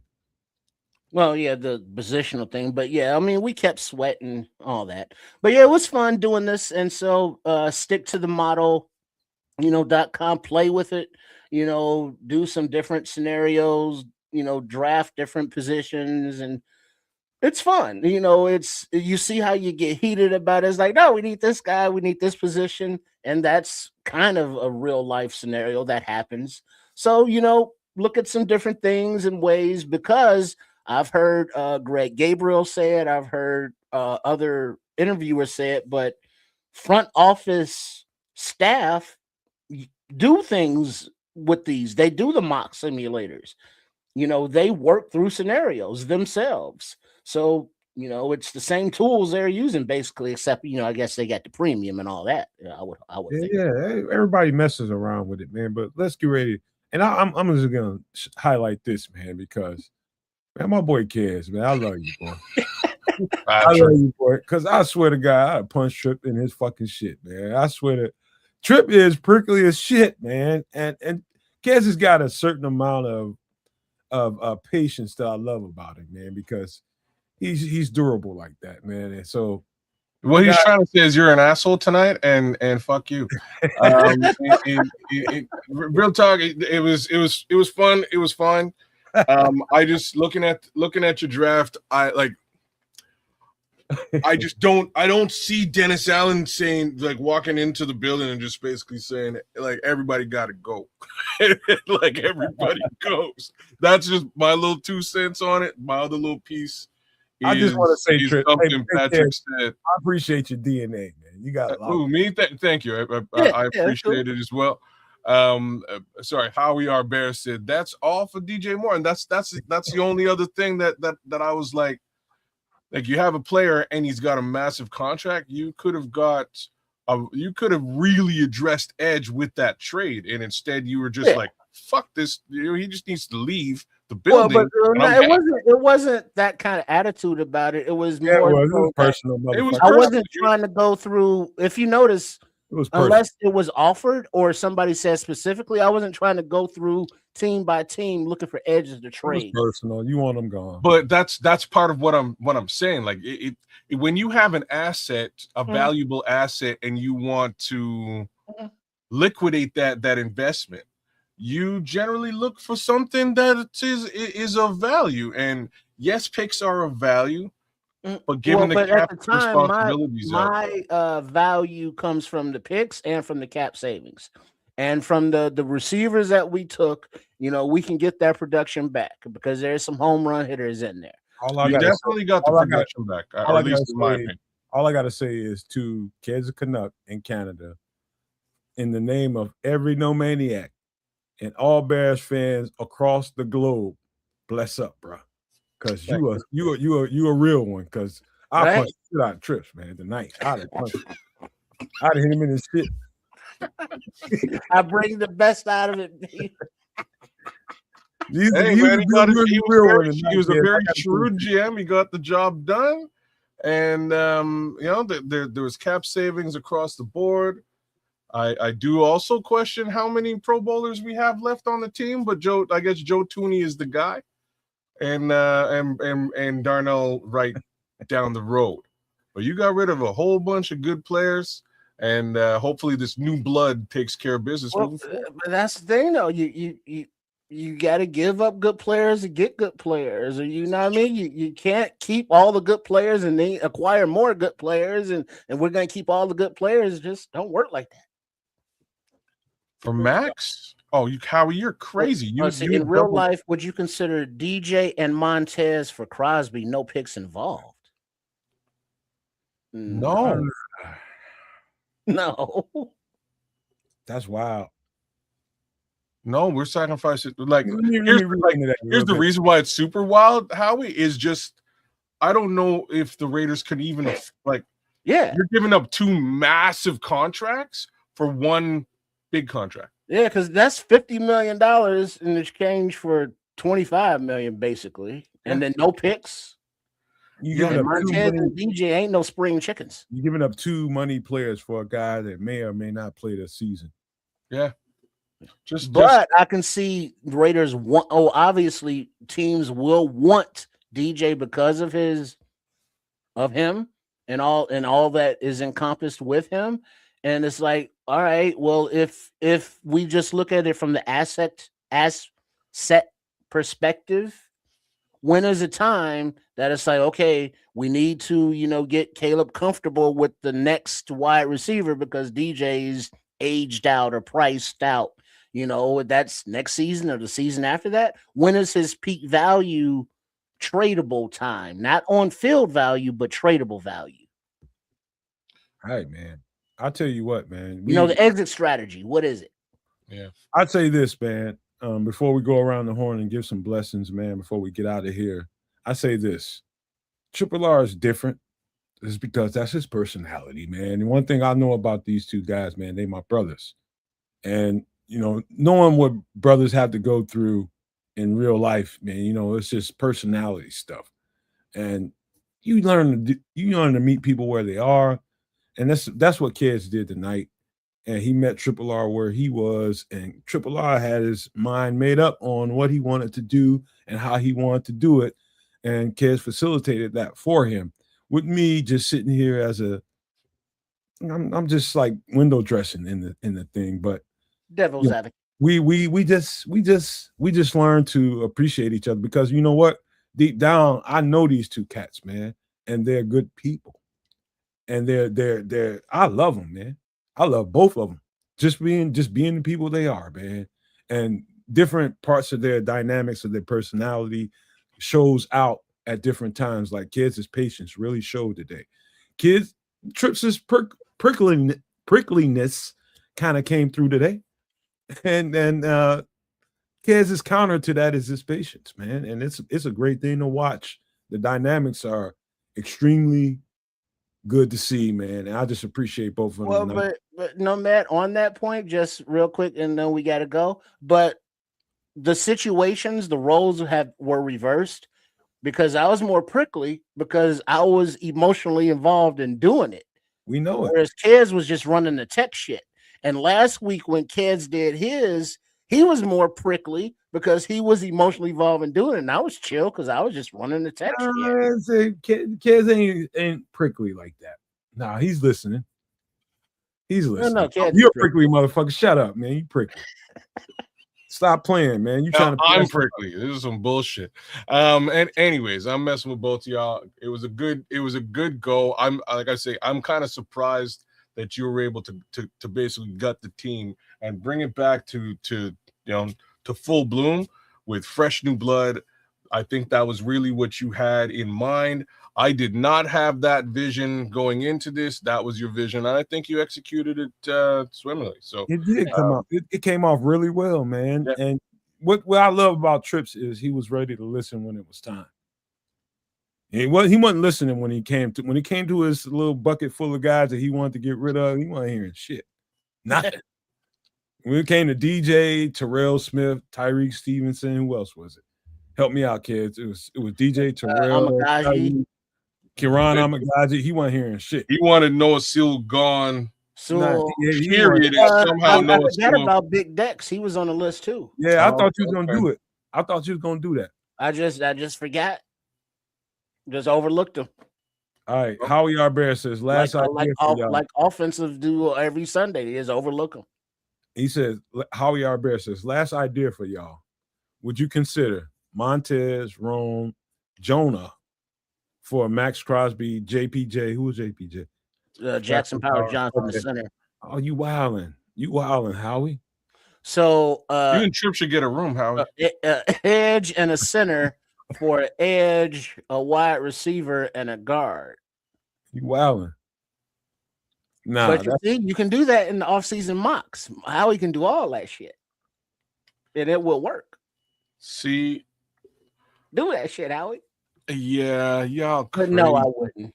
I wouldn't. Like, once we're talking about two, like you went two places that I just wouldn't go. So you touched that offensive line.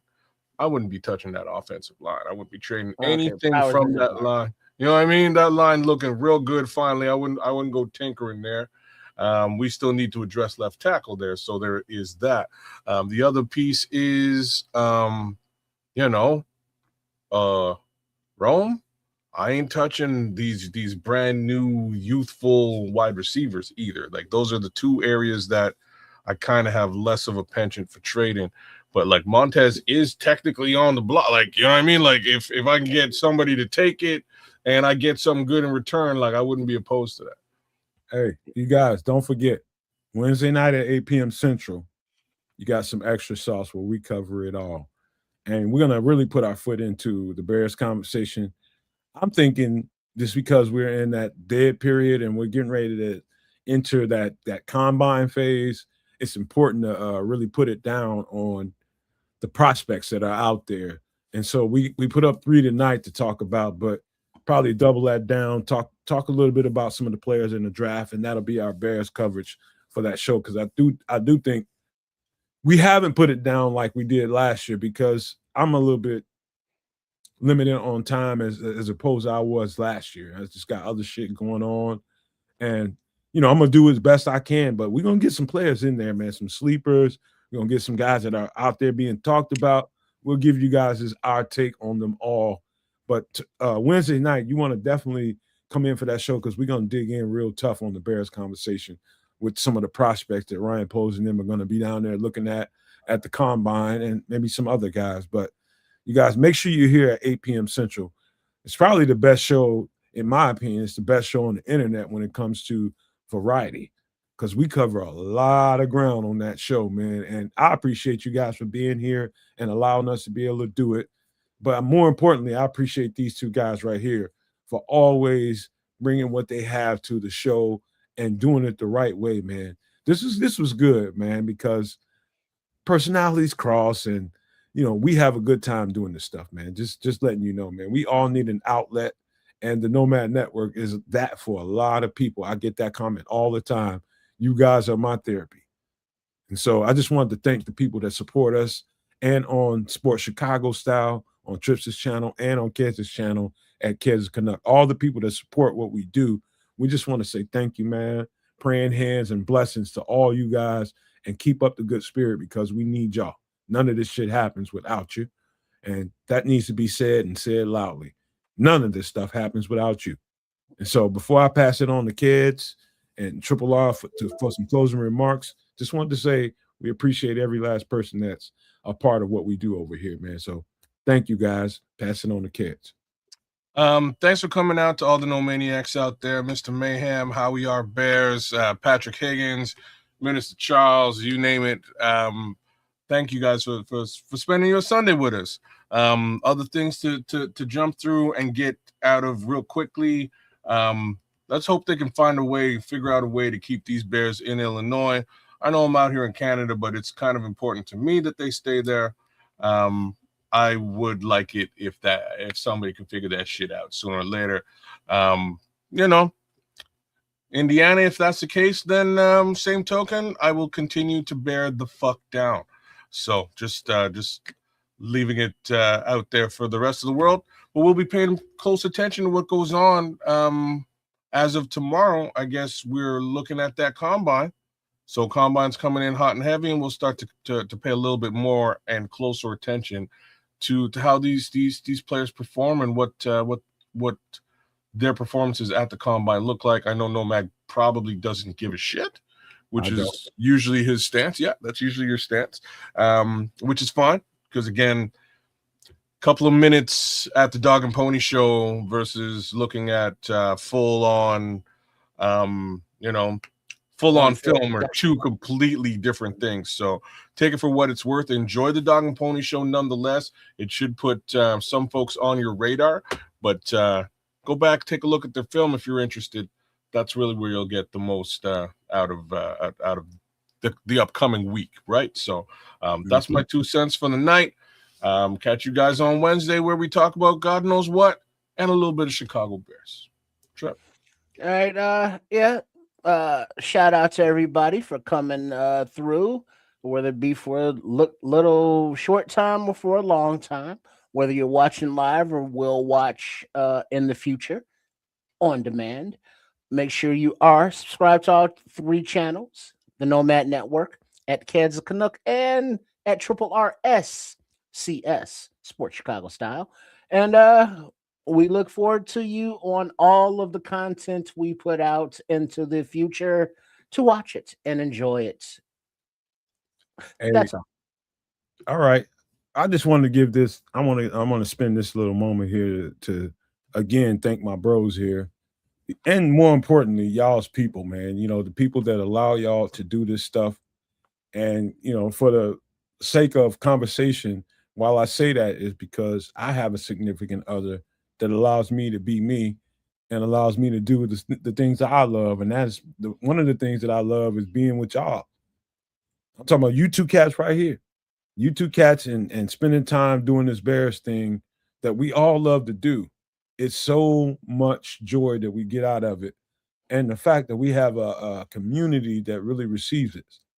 And so we got both of those things going on. So whenever I get up and I might feel a little bit sour, I remember those things. I got bros that really appreciate what we do. And we got a community that really appreciates us for doing what we do. And so I'm thankful every fucking day that I get up in life.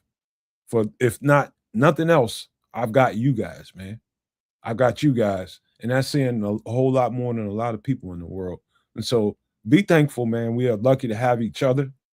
I'm talking about these two guys and the community that we get to speak to. So I'm fortunate, and we are fortunate that way. And I'm just really, really grateful about it. And I just wanted to say that before we get out of here and leave you with these famous words. Love, peace, and hair grease, y'all.